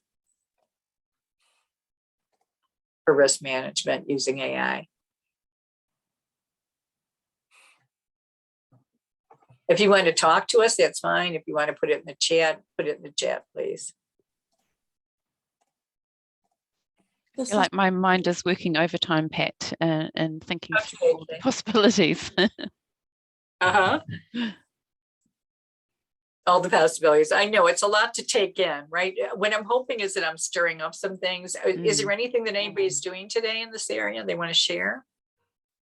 I think from Auckland Transport's point of view, we outsource our bus services to bus providers, and they do have a number of things in situ for the bus drivers for safety. For instance, if you look at, you're looking about the telematics, but I think what we have is things like limiters on the speed, so they can't actually drive fast. I know that their timing, there's times for the bus drivers that they can't, they can't work more than a specific time, but I'm not certain whether or not they have the ability to stop a person working. And I know they'll stop at a bus stop and pick up another driver when they've got the time. So there are a lot of opportunities here. And I think one of the things that we use, and I don't know that it's a telematic because I'm not as familiar as I could be, is we do have cameras on the buses to keep the drivers safe. So ensuring that people are watching out for the drivers, but there's a lot of human intervention there. Thank you. Yeah, good. Thanks for sharing that. Let's see. Okay. Jacqueline, so tracking the patient journey. Yeah, absolutely. And it's really interesting, to track them, especially, we all know, errors that can occur, I've worked with, I've worked at Johns Hopkins, I've worked at a number of, healthcare facilities, and I don't mean as a clinical practitioner, right, but taking a look at some of those issues and trying to avoid them. And also having been a claims adjuster handling medical malpractice claims, unfortunately, having seen, the side of all of that, right? So Alice says, yeah, you're manufacturing and engineering, right? In different areas, right? Yeah, so just thinking about, hopefully you can think about some of these and share them with everybody. So Jason's, let's see what else. Optimizing engineering parts to hold stock reorders, right? Yeah, absolutely. Inventory management and optimization. Looking at metrics, the health of the events and KPIs. Yeah, big discussions about KPIs versus, KRIs, right? Key risk indicators, et cetera. So I mean, beginning to have that dialogue, understanding what's being done and having that dialogue to start to brainstorm, and that's what I'm going to leave you with today, will be a framework for you to start to brainstorm some of these opportunity areas, right? With some of your colleagues is really, one of the big takeaways. Thank you for sharing, everybody. Let's take a look. And there we go. Oops, I'm sorry. Like I said, I'm going to have to have my driver's license taken away from me, my laptop driver's license. I guess the only other thing I was going to mention here, we talk about, when we talk a look at some of this stuff, and this is a bit academic, so bear with me. We look at known loss exposures, meaning things that we know about, but how do we get a better insight into them? There's emerging loss exposures, and I'll give you an example. So, years ago when there was toxic mold and drywall, really it was an emerging exposure. People didn't expect that. And I'm sure there's other examples, but that's the first one that comes to mind for me. And how did they find out about it? They found out it in the loss notes, right? They kept seeing water damage and then mold, et cetera. And this, because somebody was asking earlier about can algorithms look at qualitative data as well as quantitative data? And that's the kind of thing that you can either find patterns in the data through the text, You can also do things like sentiment analysis, and I'll give an example of that later. Maybe you can even use it from your perspective of self-insured retentions, right? So, taking a look at, your retention levels and, when does it make sense to raise or lower those, right? Catastrophic claims management, and I kind of highlighted this one saying that, many companies are using this, insurance companies, but not just insurance companies, looking at this for their underwriting inspections and looking at it for, property inspections for, for claims that occur during a catastrophe. Clearly as a corporation, you guys are looking at that as well, right? Looking at your, your risk exposures and looking at, certainly your own, losses and incidents. And lastly, maybe looking at some of your safety and loss control programs. Are there gaps? How effective are the programs? Are there, have there been violations? In those programs? So, just some, some opportunity areas. Take a look at this. So as we said, so looking at, again, that concept of the continuous, continuous enterprise risk management, what does it take? We know what it is. Now, what does it take to do that? It means, we talked a little bit about this, talking about how do you, how do you change culture? How do you enable people with skills, again, like we said, you can't create all the dashboards for people. You just can't feed enough of them. This is why with data and analytics, what you can do is create, you can create data sets. You can create maybe macro dashboards, and then people need to go in and look at their own content. They need to filter it by their business area or something and be able to look for things. You might find, some macro trends, right, that you want them, to look at. So those are the kinds of reporting capabilities that you can start to develop. And then basically what you want to do is incent and train the folks who are, in the business areas to, to then, take ownership for and, and do their own, basically, risk awareness and, and risk management.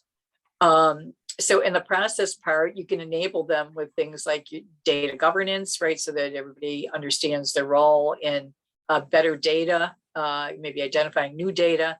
Understanding what analytics is, what data driven means, right?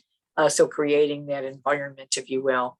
And then going to the technology piece of it, which means having the right data sets and databases available, maybe the right reporting tools, an environment that supports, if they need to bring in an additional data set or if they need to share something. And last but not least, really, supporting that visibility to take action. So, and again, this is a little repetitious, so bear with me. It's about having this, thinking about it in terms of an integrated risk, data, and analytics strategy. It's really thinking of all three of those together. It's about having a dynamic risk database. I know you guys have, you have your own risk management RMIS systems, but even, maybe apart from that, some of those data sets that are critical for you to really do risk management, making sure that the data is being fed, as new data sets become available and keeping it current.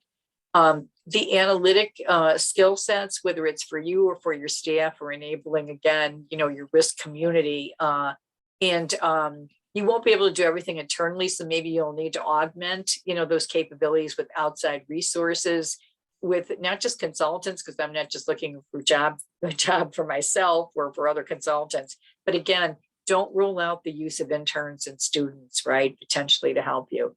And then that cultural change management, which is, getting, again, the people who are in the business process areas to be your partners in this, right? So in making them aware of this concept of continuous risk management. So it's the data stewardship and the continuous risk management, and understanding what it is and how they can partner and work with you.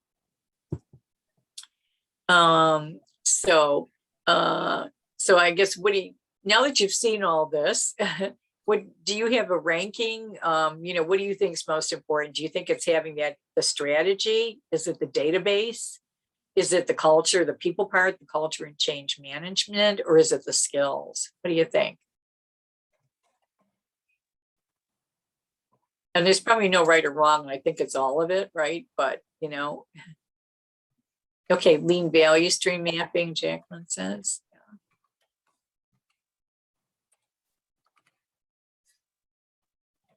Okay, Ian, you're looking for, I'm still catching up with you. I saw your thing about AI for condition prediction for power lines.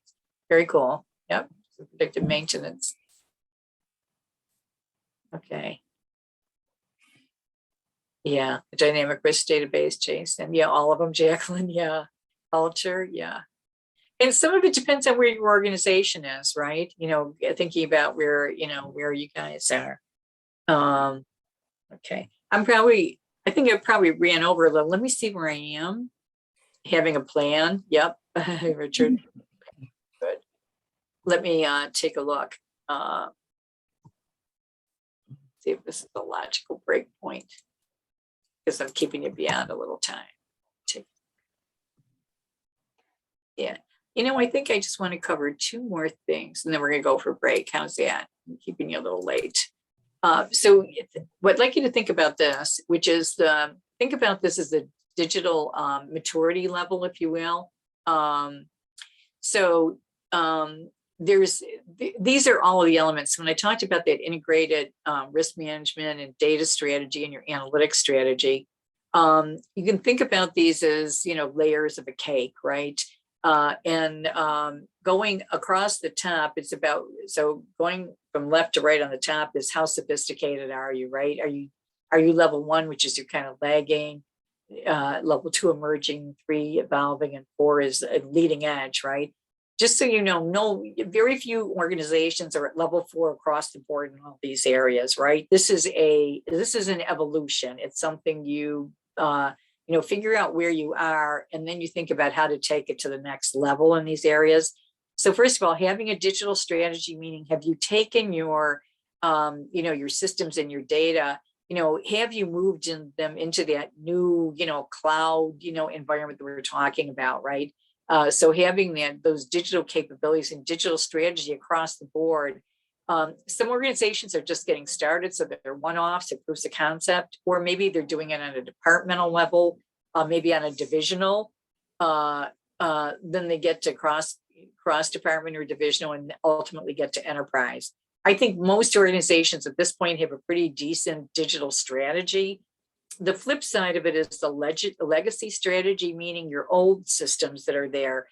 Listen, you're not going to be able to make everything digital, and you might have old systems that you decide, what the hell, they're still running. You just let them keep running, right? If it ain't broken, don't fix it. It doesn't need to be repaired. Maybe you can leverage some of what's in there, and maybe you get into a hybrid environment, which means that part of those systems might be, they might be on premise. Some of them, stay in the legacy environment, and some of them get digitalized and they move into the cloud. So basically, the digital and legacy strategy are kind of, they're flip sides of the same coin. But the step that you can really control a little bit more, or need to be thinking about, is what's your overall analytics strategy. You won't drive this from, obviously your overall enterprise. Hopefully you have, someone in your IT department, and hopefully it's you have an analytics officer who's thinking about this. You have an executive who's thinking about this. Thinking about, how does your organization leverage its data from a business perspective, your data and your analytics. And so again, you'll be moving along this path, and you are where you are. The only thing you can control from where you are in risk management is looking to see how well you can align from probably a risk perspective to this, including not just your analytics strategy, but also your data strategy. And again, going back to thinking of the sourcing and the access to the data that you need. And then the last part about it is your risk management strategy, just going from being, going from, if you're siloed and reactive, you know, how do you move to ultimately getting to being enterprise-wide with the continuous monitoring? So I hope this gives you, think of this as a chart that you kind of think about where you are in these areas, and think about what it takes to get to the next level. Think about what the barriers are that you might have, and how you can collaborate maybe to take things to the next level. It just gives you a, I guess, a picture of your current state, if you will, of maturity, okay? And I'll let you, you can take a look and think about these later, come back and think about your, you know, what your maturity is. I'll also just share this with you, and I don't think this will be anything new to you. I think you've seen probably some version of this chart at various, you know, various times, but at the top, right, is your vision and your culture for your enterprise risk management. Supporting that's your common risk structure for people, process, and technology. Moving down to your risk processes, identifying your risk, you know, et cetera, assess and evaluate, integrate, response, you know, designing, implementation, and testing your controls, and then ultimately monitoring, assuring, and escalating. But what's new on this slide, hopefully, is at the bottom, the data and analytics being the foundation to help support all of the above. You know, maybe this is something that a slide that you can share actually with somebody else as part of the vision of explaining why data and analytics is so important to, you know, your overall enterprise risk management. It was my intent anyway at creating the slide. With that, we are now going to take 15 minutes, and thank you for bearing with me to go over a little bit longer in that. So, okay. Jason, you say you and that's interesting. You and Alice have different views, right, on the last situation. Okay, all righty. Okay, so are we good now? Can we take we'll take 15 minutes and come back. How about at 10 to? I'm gonna give you an extra couple of minutes because we went over.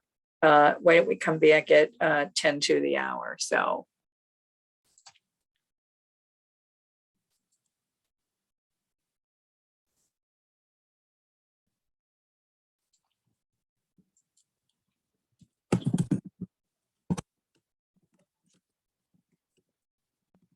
And I promise a treat for you. I will come back with some dashboards at the hour.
Okay, welcome back, everyone.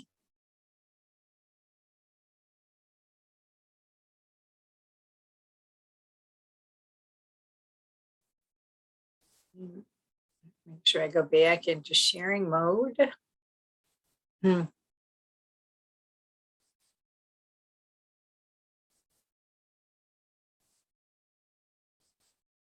Okay. So next we're going to talk about actionable analytics. Let me put this into.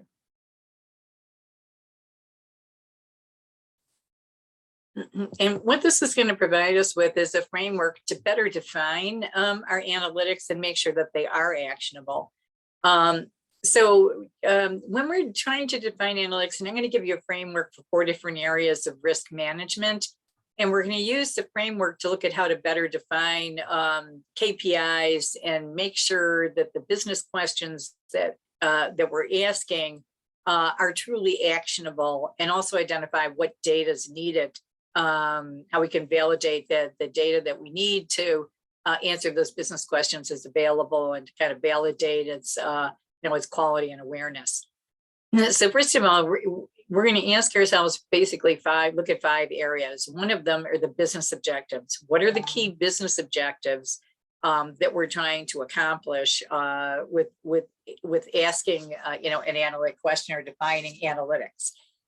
The second area, so that's our goal. The second area is, okay, if in order to achieve that goal, what business questions do we need to answer to achieve the goal? If we could answer, this is really the key part, if we could answer those questions, what actions could we take? If we can't take an action, stop there, because then it makes no sense to go further, right? We can't really achieve anything. And then the fourth question is, if we can take an action, how would we know that we've actually moved the needle or made an impact? So we're saying, what metrics or key performance indicators would we actually take a look at to measure any kind of improvement? And then last but not least, what we want to look at is, what data do we need to answer those business questions? And also thinking about, where's the data stored?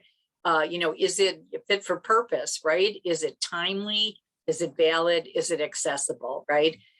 Maybe it's not accessible. And if it's not accessible, then, I guess we have a goal to find a way to get the data, right, for going forward. So let's take a look at this framework within a risk management context.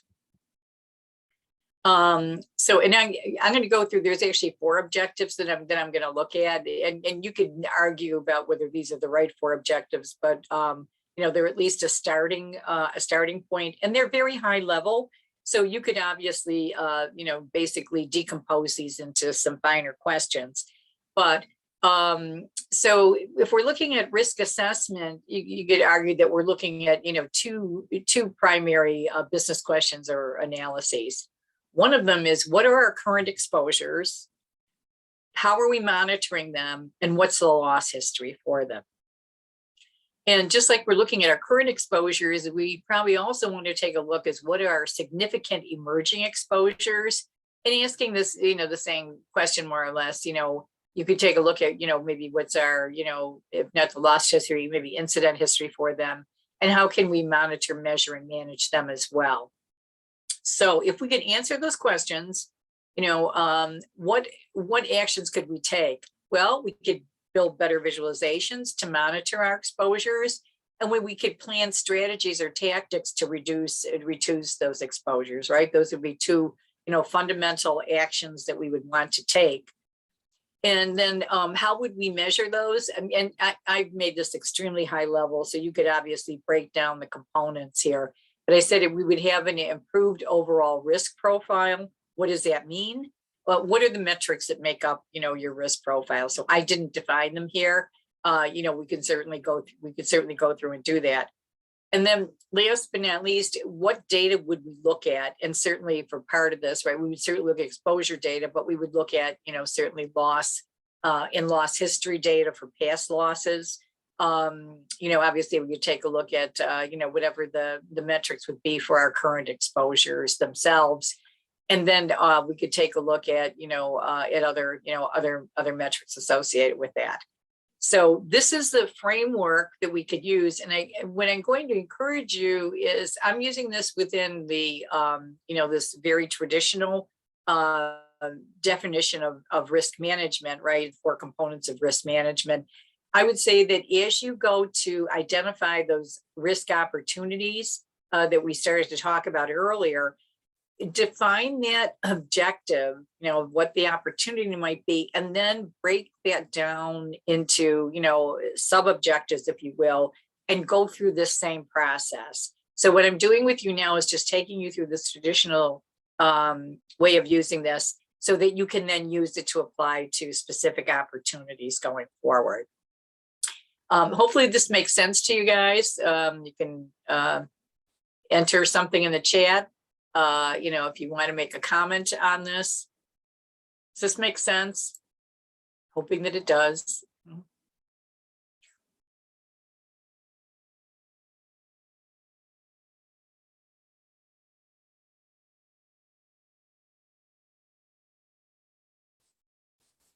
Okay, good, Ian. Thank you.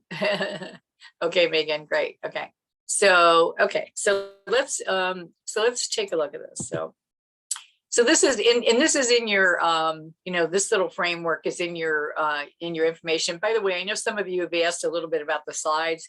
I can't send you the entire slide set, the PowerPoint slide set, but if there are a few of the slides that you really want copies of that would be useful to you, and by the way, you should be able to, I think, to print that out from your from the participant notebook. If not, I can certainly send you a copy, for example, of this framework by itself. If you want the maturity matrix, because other people have asked for that, I'm happy to send you 4 or 5 slides as an addendum that you can use. Okay. So Ian has a question. Do you link the questions back to the business objectives and strategy? Yes, absolutely, Ian. In fact, and by the way, I've used this framework not just for risk management. I ran some sessions. I've done some work with Moody's Analytics with their they have an education department in the banking industry. And they were actually they wanted to improve their use of data and analytics. I use this with their, across the organization, by the way. They kind of had a pilot team. So one group was their customer service department. Another group was part of the risk management department. Somebody else was in another couple of people that participated was in HR. And I asked them to come back and identify an area that they wanted to make improvements in. Do you have an initiative specific corporate initiative that you're working on that you want to, obviously you're looking to make some improvement. It could be increasing revenue, reducing expenses, maybe improving service. I'm just giving examples, right? If so, then come back, state your overarching objective, and now identify, 3 or 4 subcomponents, if you will, that will get you toward reaching your overall objective. And we went through that process, and they all worked on this. We did this over a couple of sessions. They went away and worked on it, and then we came back. I worked with them and validated their thoughts. So this is kind of a proven framework to use for any kind of improvement. I've obviously defined it in the objectives here from a risk management perspective, but yes, you have an overarching objective and then sub-objectives. So let me show you. So if we were to take this from risk assessment to take a look at risk control, let's take a look at, I'm gonna go back and take a look at, I'm gonna show you the full Megillah on this. I'm sorry, you guys. So here's the full framework I'm going to show you. I'm just going to talk it through because it will be easier for us. So let's look at risk control. So if we were looking at risk control, the questions that we might ask would be, what are our current loss control programs? How effective are they? What gaps do we have? And how can we address the gaps, right? Does somebody want to ask a question or add a comment? Yeah, okay, all right. So if we could answer those business questions, using the framework, what could we do? We could identify our most effective programs and replicate those best practices. And on the flip side, right, we could identify the least effective ones and then identify, take action to address with those gaps, right? And if we could do that, we could reduce our risk exposures and we could improve our controls, right? That would be the, what we could do. And again, I'm saying the measurable results, clearly the KPIs or the KRIs in here, you could define at a more detailed level, right? What data would we need? Maybe losses or loss history, maybe our premiums in here even, right? In our we could take a look at our deductibles and our retentions, right? From this perspective. So any comments on this? Anybody want to come back and offer any feedback or other questions that we could pose, or specific KPIs or data sources?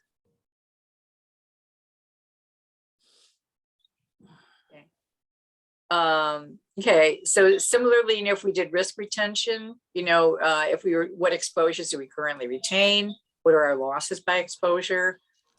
How do we measure the effectiveness? How effective is our current retention approach? And and you could identify alternative scenarios, right, for the retention, for our retention. If we could answer those, business questions, again, we can take these actions, right? Evaluate our current, retention effectiveness, compare retention alternatives, and maybe modify our retentions. Those are all actions. And if we could do that, right, we could, reduce our retention potentially. We say modify because maybe we want to increase it, right? Reduce our capital or surplus impact, right? And then last but not least, look at your risk placement. What exposures do we need insurance or reinsurance for? How do we best package or present them to the markets, right? So what actions could you take if you could answer those questions? You could prepare, maybe an improved risk profile, and you could secure and evaluate, your market proposals, right? So your measurable results hopefully would be more competitive, insurance premium bids and final costs. And you could take a look at, from the data, you take a look at maybe prior risk proposals or maybe current ones in your historical premiums and losses. Does this make sense? I'm hoping it does, and that it's useful for you. Pat, Richard has raised a hand for a question. Yes, okay, let me see, because I have to, yes, Richard. Pat, apologies, I missed the first couple of minutes of this, but in terms of risk retention, that's very much an insurance type view of it. Have you got any advice if you're looking at, say, just operational risk, what you can do in that area? Well, I guess you need to define what operational risks are, right? So my So we started out, Richard says you weren't here, by saying, what's your objective, right? So maybe your overarching objective is to reduce, operational risk, or, right? So then my question, then you need to state these questions in terms of, if your overarching objective is reducing operational risks, what would be the sub-objectives that you would define, right, to do that?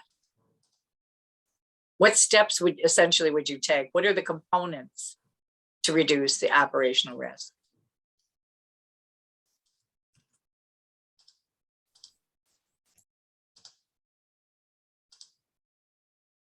Right.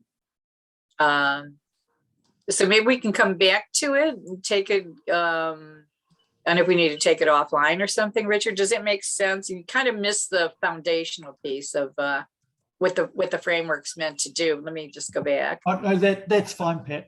That's lovely. I was just, that risk retention is an interesting concept. Kind of threw you a bit, yeah. It's just how can you apply that to an operational situation? I just wondered if you had any insights. I like the overall structure. Yeah. Okay. Yeah. And I'd have to think a little bit more about that. I mean, maybe it's identifying, maybe it's the operational exposures for beginning, right? Identify them, looking, and I think you're doing the same thing. You're just putting a filter on it specifically for operational, right?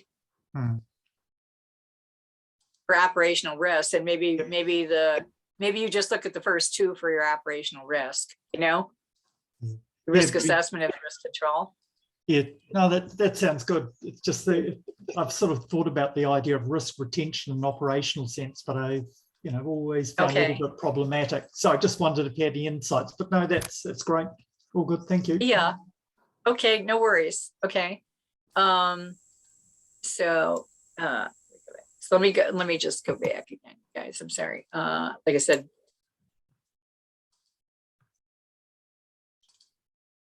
So I'm going to lead you guys into the data again, and then so as I said, one of the major things when we look at those layers, I wanted to show you all four layers so that you could see that context. What I really want to talk to you about is about the data and looking at the KPIs versus the dimensionality of the data. And you all know what KPIs are. It's very, it's very straightforward, right? I mean, it's relatively straightforward anyway. So like we said, it might be, we'll take a look at them in a minute. Certainly they're counts, right? They're things, they're measures, basically.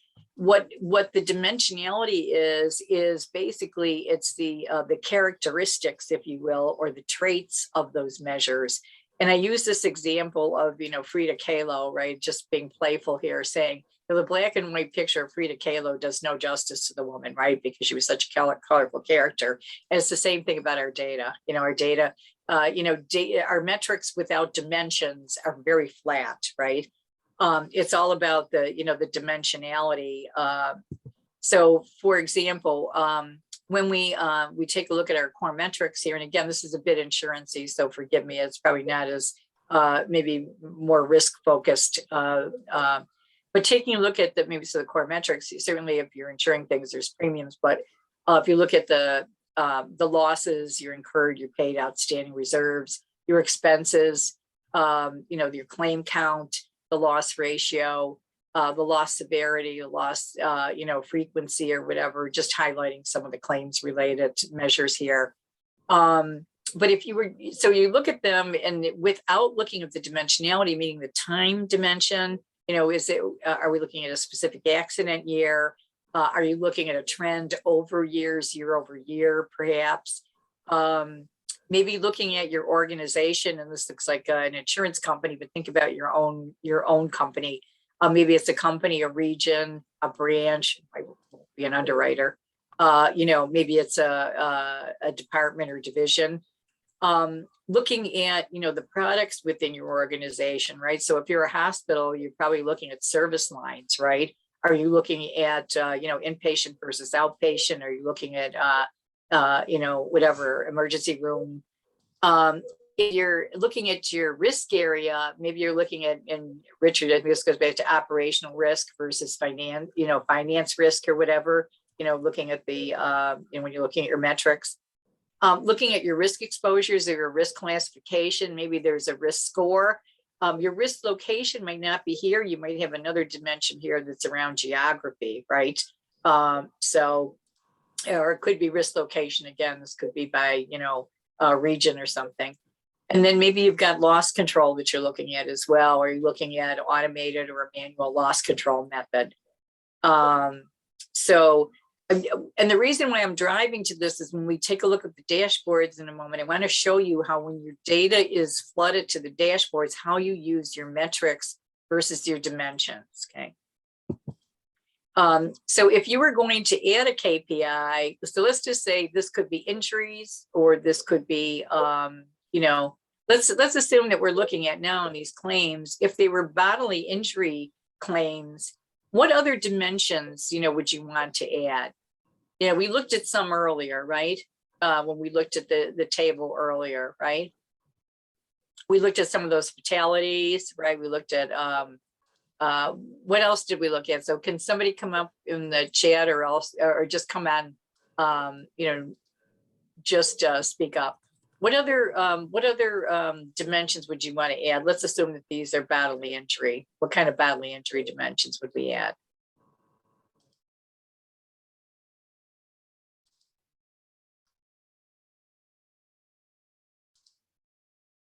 Hello, this is Bridget speaking. I Yes. didn't understand the one word you said. You said, what is the kind of something entry you would like to add? Okay, so these two orange boxes, all of these in the middle, we have metrics, right? KPIs. Around the metrics, we have dimensions: time, organization, product, a risk area, risk exposure, loss control. If we were looking at injury claims, what are two other characteristics we might want to add to look at those injuries? Location. Yes, there could be geography. Absolutely. Good. Maybe comparing national statistics on sort of other sectors or other organizations within our sector. Could be industry, right? You could want to look at industry. That would be another one. That's good. What about maybe, we looked at earlier, it could be body type, right? What body part was injured for these people, right? It might be even the ages, right, of the claimants, right?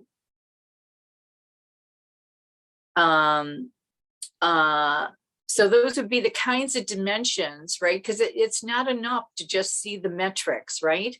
We have to see other things about the injuries. Does that help? I'm hoping it's helping. What I'm trying to drive us to is to identify, identify additional dimensions or characteristics or traits, not just the metric, but other things that add color to the metrics, to the counts, the percentages, et cetera, right? So that's good. So let me go back to, right. So that would be, those would be a couple of examples. I mean, if we were looking at property damage, right, if we were looking at physical losses, right? So let's say we were looking at, property damage or something. So we would look at other things, right? Maybe it was weather, we talked about storms, maybe there's damage, maybe there are, vehicles, right? Type of vehicle, if it was, damage to, if they were auto accidents, right? If we were trying to identify fleet losses or something. So just trying to go through this concept of looking at the data at a little bit more detailed level, okay? And what I'm going to do, I'm going to switch over because I want to show you a couple of other things.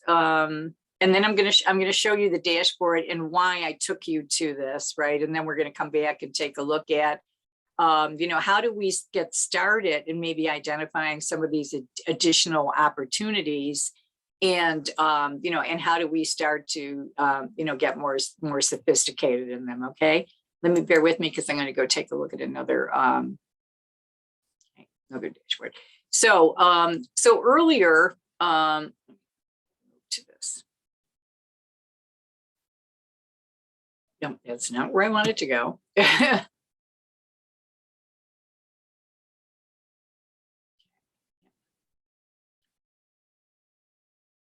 I'm just going to show you something. So we're going to see a data set in a minute, and I'm going to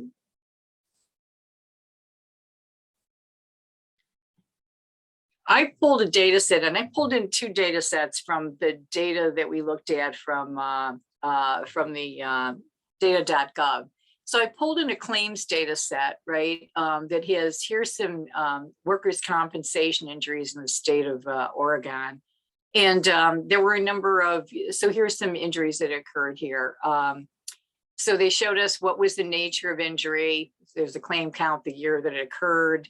They also came up with the body part that was injured, how the person was injured, so event, injury, and source of it. So some of this wasn't, like one of them was like, it's poison oak. It wasn't, it was basically an occupational illness, right? It wasn't an injury, it was exposure. They put some information in there about the claimant. They don't identify individuals, right? So it's just that it was a man, gender was male, ages between the ages of 35 to 44. He had an occupation code, so he was a craft, extraction worker or a craft artist. And how long had they worked for the company? That person worked for the company. Then they also had some employer information. So what was this is an industry code, right? For executive and legislative offices. The employer name was the city of St. Helens versus Georgia Pacific Paper. Where was the employer, where was the city, employer zip code and stuff. So here was some data, right, that I pulled in. When you get to merging data sets, so at this point, I just wanted to show people later how to merge some data sets, right? So I'm just showing you in a record, this record really has 3 different data sets combined in it. And what I wanted to do, even despite the fact that it had that rich data, I wanted to enhance the data. I wanted to add some data about the employer. So I needed a key to match that information to. So the employer number was the key that I matched the data set to. And when I did that, when I looked at the employer, I could also find some other information about them. So I could find how many employees did that firm employ overall, right? So I can see how large the company was. I could also see their primary place of business. And if I wanted to, I could actually find out who was the insurer for that company over that the period that the loss occurred, okay? So I'm just showing you a little bit of, of how you would merge and match some data. So I'm using my employer key from both records to merge those. I'm going to show you the result of what we did with that. But before I do that, when I wanted to show you, we started to talk about visualizations, and I wanted to talk to you about the tools that you could use. I'm going to show you Microsoft Power BI. That's the dashboard I'm going to show it to you in. I'm also just going to, I'm just going to show you, Google has a tool that I'll just show to you. Tableau is another tool. Some of you might be using Tableau or Click. SAP has business objects tools, and Oracle has some BI tools too. So as I mentioned earlier, you can use just plain old worksheets. There's visualization tools like these. Certainly there's databases, and you can use PowerPoint, right? There is various charts that you use for different purposes. I'm not going to go through all of them, but some are some are more effective at certain visualizations than others. Common ones are pie charts, bar charts, area charts, and histograms. Bubble charts, tree maps, very big in risk management. So some waterfall charts are useful too. So with that, what I'm going to do is take you into showing you, let me see if there's anything else I want to show you. No, I just want to take you into, I'm going to take you into a dashboard.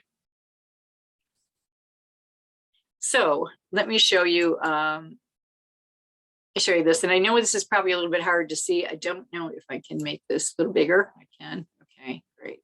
Okay. Let me do this. Okay. And let me do this. Okay. All right. See if I can make this a little bit bigger. Yep, I can. Okay, good. Okay, so I am in Power BI and I've loaded, so I have three things here. I have a data set. Let's see if I can pull this up. So this looks like a flat file. It looks like Excel, right? But it isn't. I showed you some of the data in that PowerPoint earlier. And what I needed to do was I needed to model the data. Remember earlier I was blathering away to you about data models? And data models mean what's the relationship of the employer data to the injuries, to the body part, to the event, which is the accident itself, the nature of injury, and some of this was to the source, meaning, what was the case, the injury itself, right?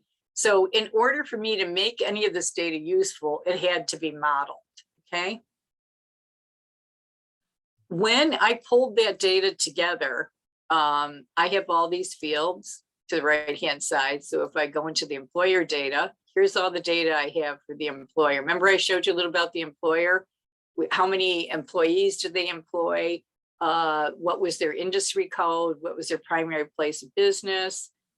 Okay. I had injuries. Where did the injury occur? What was the date of injury? Who was the employer, et cetera? What was the gender of the person? You saw some of that. When everything came together, what I went in and said is, okay, let me take a look at all the injuries. And basically I pulled a data set for, I pulled these for Oregon, and I pulled the injuries for a specific employer. I pulled this for Georgia Pacific. And I wanted to take a look at all of their industry, all their injuries for this period of time. And when I looked at them, I could see how many injuries did I have for overexertion, right? How many had multiple types of injuries? How many were from bending, et cetera? I could have looked by body part. So I could look by the type of injury, my injury description, or I could look at it by body part. And you could see the most prevalent injuries were for their back, the lumbar region, right? Then followed by the shoulders and the knees, right? I also wanted to take a look at it and say, okay, are the most injuries, did they occur? What is the effect of how long that employee has been employed? So my question, the business question I was trying to ask was, do employees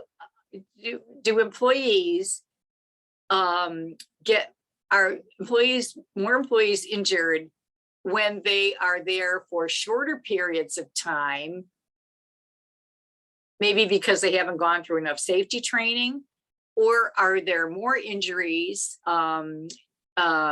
because people get lax about, maybe, safety features like wearing for a lumbar region? Maybe I should be wearing a belt, right? Some kind of back reinforcement belt. Or I don't know what the other answer is, but it gave me some correlation for most of the injuries occurred for employees between their 11th to 25th year. Maybe this is a correlation to the employee's age, and that the older you are, the more susceptible you are to back injuries. I don't know that, right? I could see their age range, right, as well as their tenure. I'm hoping this is somewhat interesting to you. Any comments so far? Length of time and role. Megan, I see you. Yep. Mm-hmm. This was a dimension that you were suggesting earlier, right? Okay, for the so how many of you have used Power BI, by the way? Could you put that in the chat? Do any of you use Power BI or any other visualization tool? Okay, Ian, you do. Okay, yep, I see it. Good, good. Bunch of you do. Okay, great. So I'm not showing, for some of you, I'm not showing you anything that isn't new to you. For some of the others of you, this may be, maybe somewhat new. Okay. Okay, so anyway, so what I did was I took a look at some of this. So like I said, in this particular chat, we was looking at my claim count by event type, maybe my claim count by body part, and then I wanted to take a look at what impact maybe the employee tenure had. Then I looked at occupation and tenure. So now I'm looking at by their job type, right? So the most injuries were for production workers, right?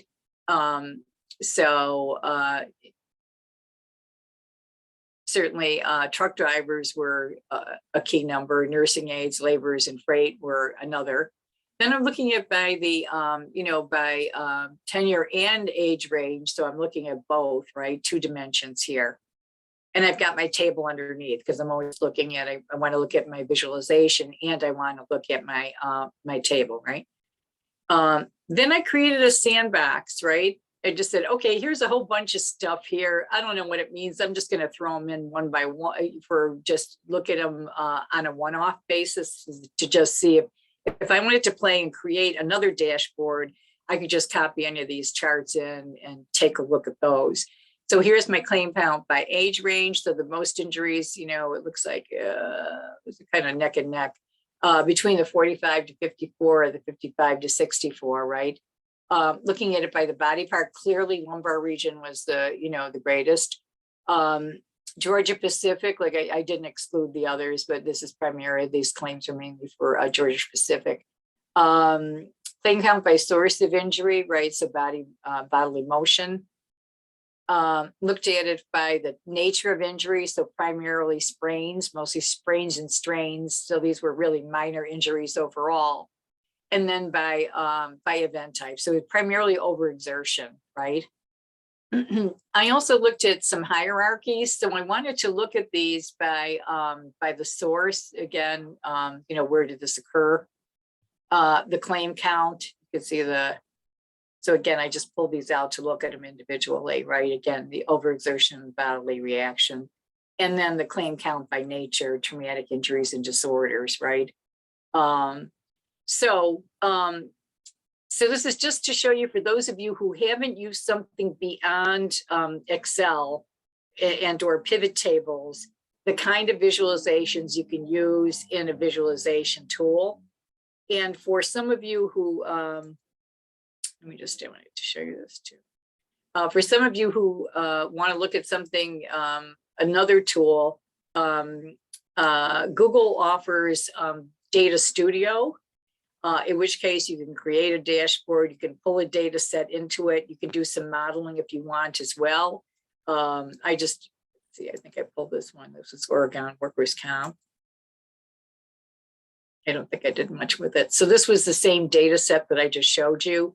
I just pulled in some, this is the corporate entity, the county that it occurred in. There's not very much in here. I just pulled a subset of the data so I can see them by which subsidiary. And I would be able to go in here and map this then by going into the location in North America as to where those plants were located. I'd be able to see my injuries and or my locations, okay? So just to show you a couple of different visualization tools and how you would import the data.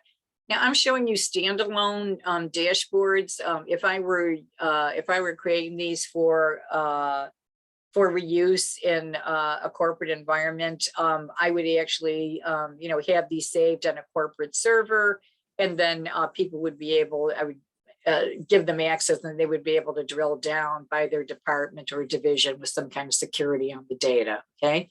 But I just wanted to show you some examples of visualizations and discuss some of the tools that would be available to you for analysis. So let me come on back and talk to you guys instead of just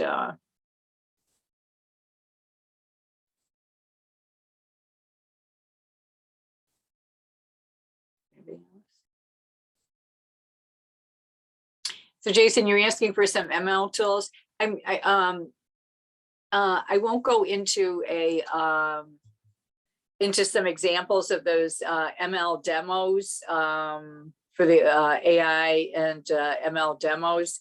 They're ones that we do in another course, but some of the things that I've shown is there's a number of them in there. Some of them are creating taxonomies. Another one is showing sentiment analysis, that we're bringing in unstructured data. So those are the things, some of the things that I show in the level 3 class. So take a look here. We're at 8:30. What I want to do is take you back to so let me see if anybody has any questions or comments on some of the visualizations and some of what I showed you.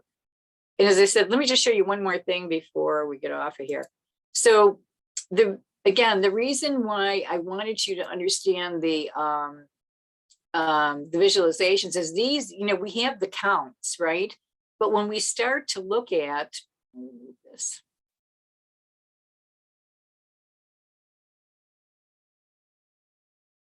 if I want to, let me see if I can add this. I'm going to add new. So I'm just going to go for injuries. So I'll go claim count. Always a good one. Okay. And now what it's asking me for is what other dimensions do I want to add?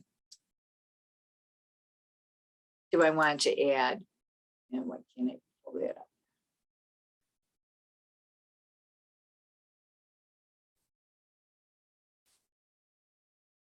Okay. And it's only one county. I've got Columbia County. But so the x-axis is essentially my dimensions, okay? This is when I was leading you guys to what other dimensions might I want to look at. So it uses the term here, the x-axis, essentially that's dimensions. So my counts, and you can see that it has this little sigma here. That indicates that is a dimension, okay? If I looked into events, should have I should also into employer. See my employer count. This tells me that this is a that is a metric, right? And maybe I might want to look at my employer count by NAICS. Okay, NAICS code. So I'm going to drag that on. And how many do I have here? By what particular codes? This makes no sense, but that's okay. Okay. So I'm just trying to show you the relationship of the metric to the dimensions and how they work together. And that's why I took you through that exercise of asking you to help define some additional dimensions so that we understood what dimensions and characteristics were versus the metrics themselves. And let me go back to, okay. So we don't really need that. We're just going to dump that. Okay. Yes, I do. Okay, that's fine. Delete it. So let me go back to the PowerPoint for a minute. Okay, so let's go back over what we've learned. Okay, so hopefully, we've just gone through some of the visualizations, different ways that you can look at your data. So what are you going to do going forward, really? When you leave today, you're thinking about hopefully new use cases for you to use your data and the analytics with. So I think what you want to do is think about this as almost like an exercise in, brainstorming, right? And thinking through what are some of the opportunity areas. So define and prioritize maybe some of those use cases or opportunity areas. Think about your KPIs that you would want. So use that framework for, the actual analytic framework to kind of validate that. Identify your KPIs and your data. And then what you want to do is maybe create and socialize some use case mock-ups. And what do I mean by that? Just create like a dashboard use PowerPoint. Don't even do it in Power BI to begin with. Just look at what potentially you would be looking at from a data perspective and review that, you know, with your business partners. So maybe it's in the operational risk area, as I think Richard mentioned earlier. Maybe it's another area with, you know, with one of your business users. So once you talk that through and agree that's an area that you mutually want to make improvement in, then you can kind of go out and build up a prototype. And maybe now you do it in Excel, or maybe you do it in Power BI. You can test your data sources and maybe test, I use the term algorithm, but it might be some kind of analytic. And maybe it's just a dashboard, right, to begin with. And then think through what's the initial business value. I mean, how are you going to improve reducing the risk, basically? And then if that's still a go and everything's good, then you can move into actually doing something with real data, and actually maybe implementing something and then continuing to improve it. So my recommendation to you is that you start that. My laptop's possessed, as you see, the screens keep moving. It's so that you can then identify a second area, right? So I guess I'd say to you, crawl, walk, run, right? So just kind of test things, test them out, see what works. You know, find somebody in your business area, that's willing to work with you on this. And that's how I would suggest that you start to build out and enhance your capabilities with data and analytics. Let me stop for a moment and see if there's a question or a comment, you know, on this approach. Oops, like I said, possessed. Okay.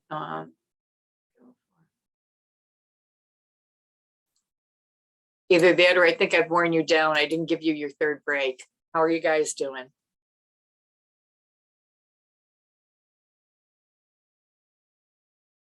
Okay, Bridget, thanks. Okay. Right. Okay, well, I think we're in the ramp up stage. I'm not going to give you your third break because I think we're gonna you know, kind of wrap on this. We've maybe done a little bit earlier. Richard, all good? Okay, good. Okay, yeah, okay.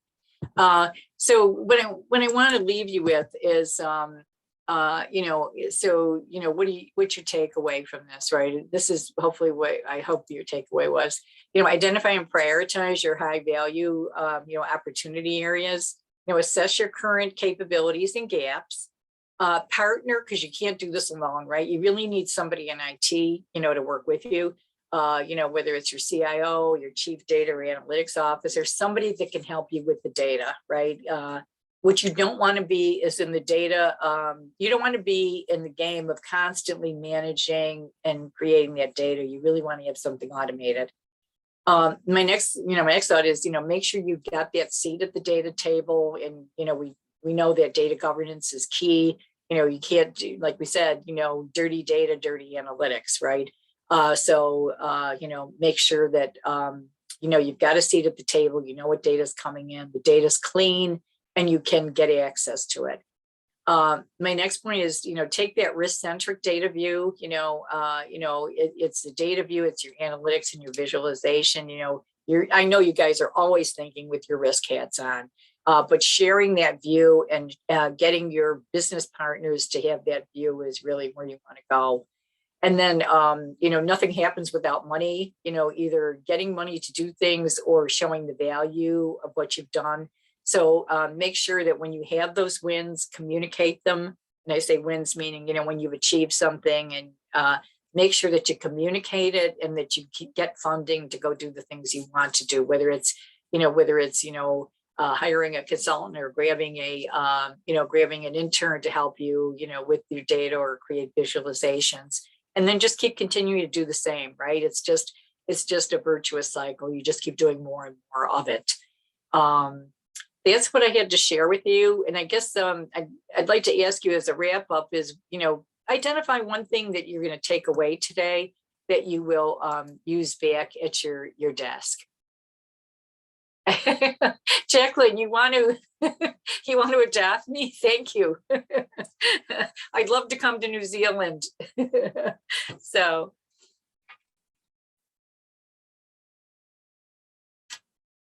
So why don't you in the chat, just indicate one thing, or if you want to come on, you know, verbalize, just share one thing you're going to take away with you, take back to your desk, one thing you took away from today.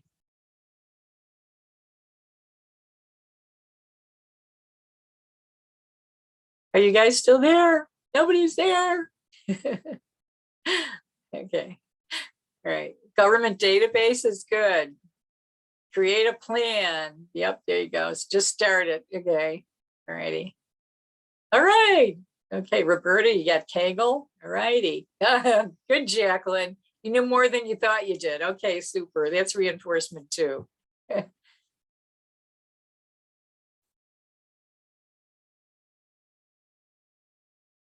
Okay, and Bridget, you found some external data sources. Good. All righty. Good. Yeah. Great. Okay.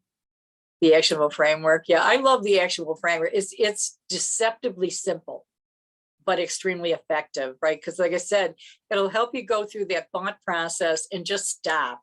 You know, get out of analysis paralysis. If you can't, if it's not useful, it's not actionable, stop right then and there. Yep. Yeah.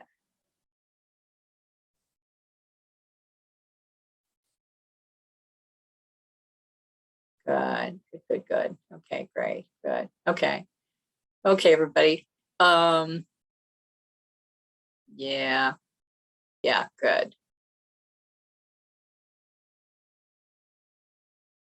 Good. And I think I put some other sources in here, you guys, for other stuff. So if you want to know about some upskilling, so they're the institutes which they do a certification in associate in data and analytics. I don't think you need to take it, but you might find it interesting to look at some of the text on that. If you're interested in data quality or governance, the Insurance Data Management Association is a group in the US for property and casualty insurance companies. But you might want to look at DAMA. They're international. It's a Data and Analytics Management Association, I believe. And the link in your workbook should go to that. So it's all about data quality and data governance. Again, if you're looking for, I'm sorry, because these are the ones in here in the US, but I'm sure that there's one internationally for universities with either actuarial science programs or with master's degrees in data science. It's certainly international. And then again, there's 3 studies you might want to look at. Protiviti, the Protiviti University of North Carolina Top Risk Survey. I put the link in there to the most recent one, but even if you go to this older one, it'll take you to their site. PricewaterhouseCoopers did a risk and review study in 2019. It's a little bit old now, but they may have had a new version, so you can take a look at that. And last but not least, SAP had a state of big data study. That's another good report to take a look at if you want to learn more about, more about AI or big data. And other than that, my friends, that is what I had to. That's what I had to share with you. So I think I'll give you back 15 minutes in your day since I didn't give you a break. I stole your break from you. Carrie, anything you want to add to close out? No, I think that's it. Thank you so much, Pat. I'm sorry, I'm in isolation with COVID, so I'm not feeling the greatest. So apologies for the crackly voice and the lack of participation. But there was a real volume of content, and as I said, we've still got to start the journey at Sky City. I think there's still lots to do. So thank you for your time. Some really, really great insights. For everybody else on the call, would recommend that you link up with the RIMS NZ and PI chapter on our LinkedIn page. And I hope that you did find this session valuable. If you want to provide some feedback directly to me, that would be absolutely awesome. Otherwise, have a great, great day. Thanks again. Thanks, everybody. Okay. Thank you. Bye. And feel free to connect with me on LinkedIn. I'd be happy to link up with any of you. Okay. All right. Cheers. Bye-bye. Thanks, everybody.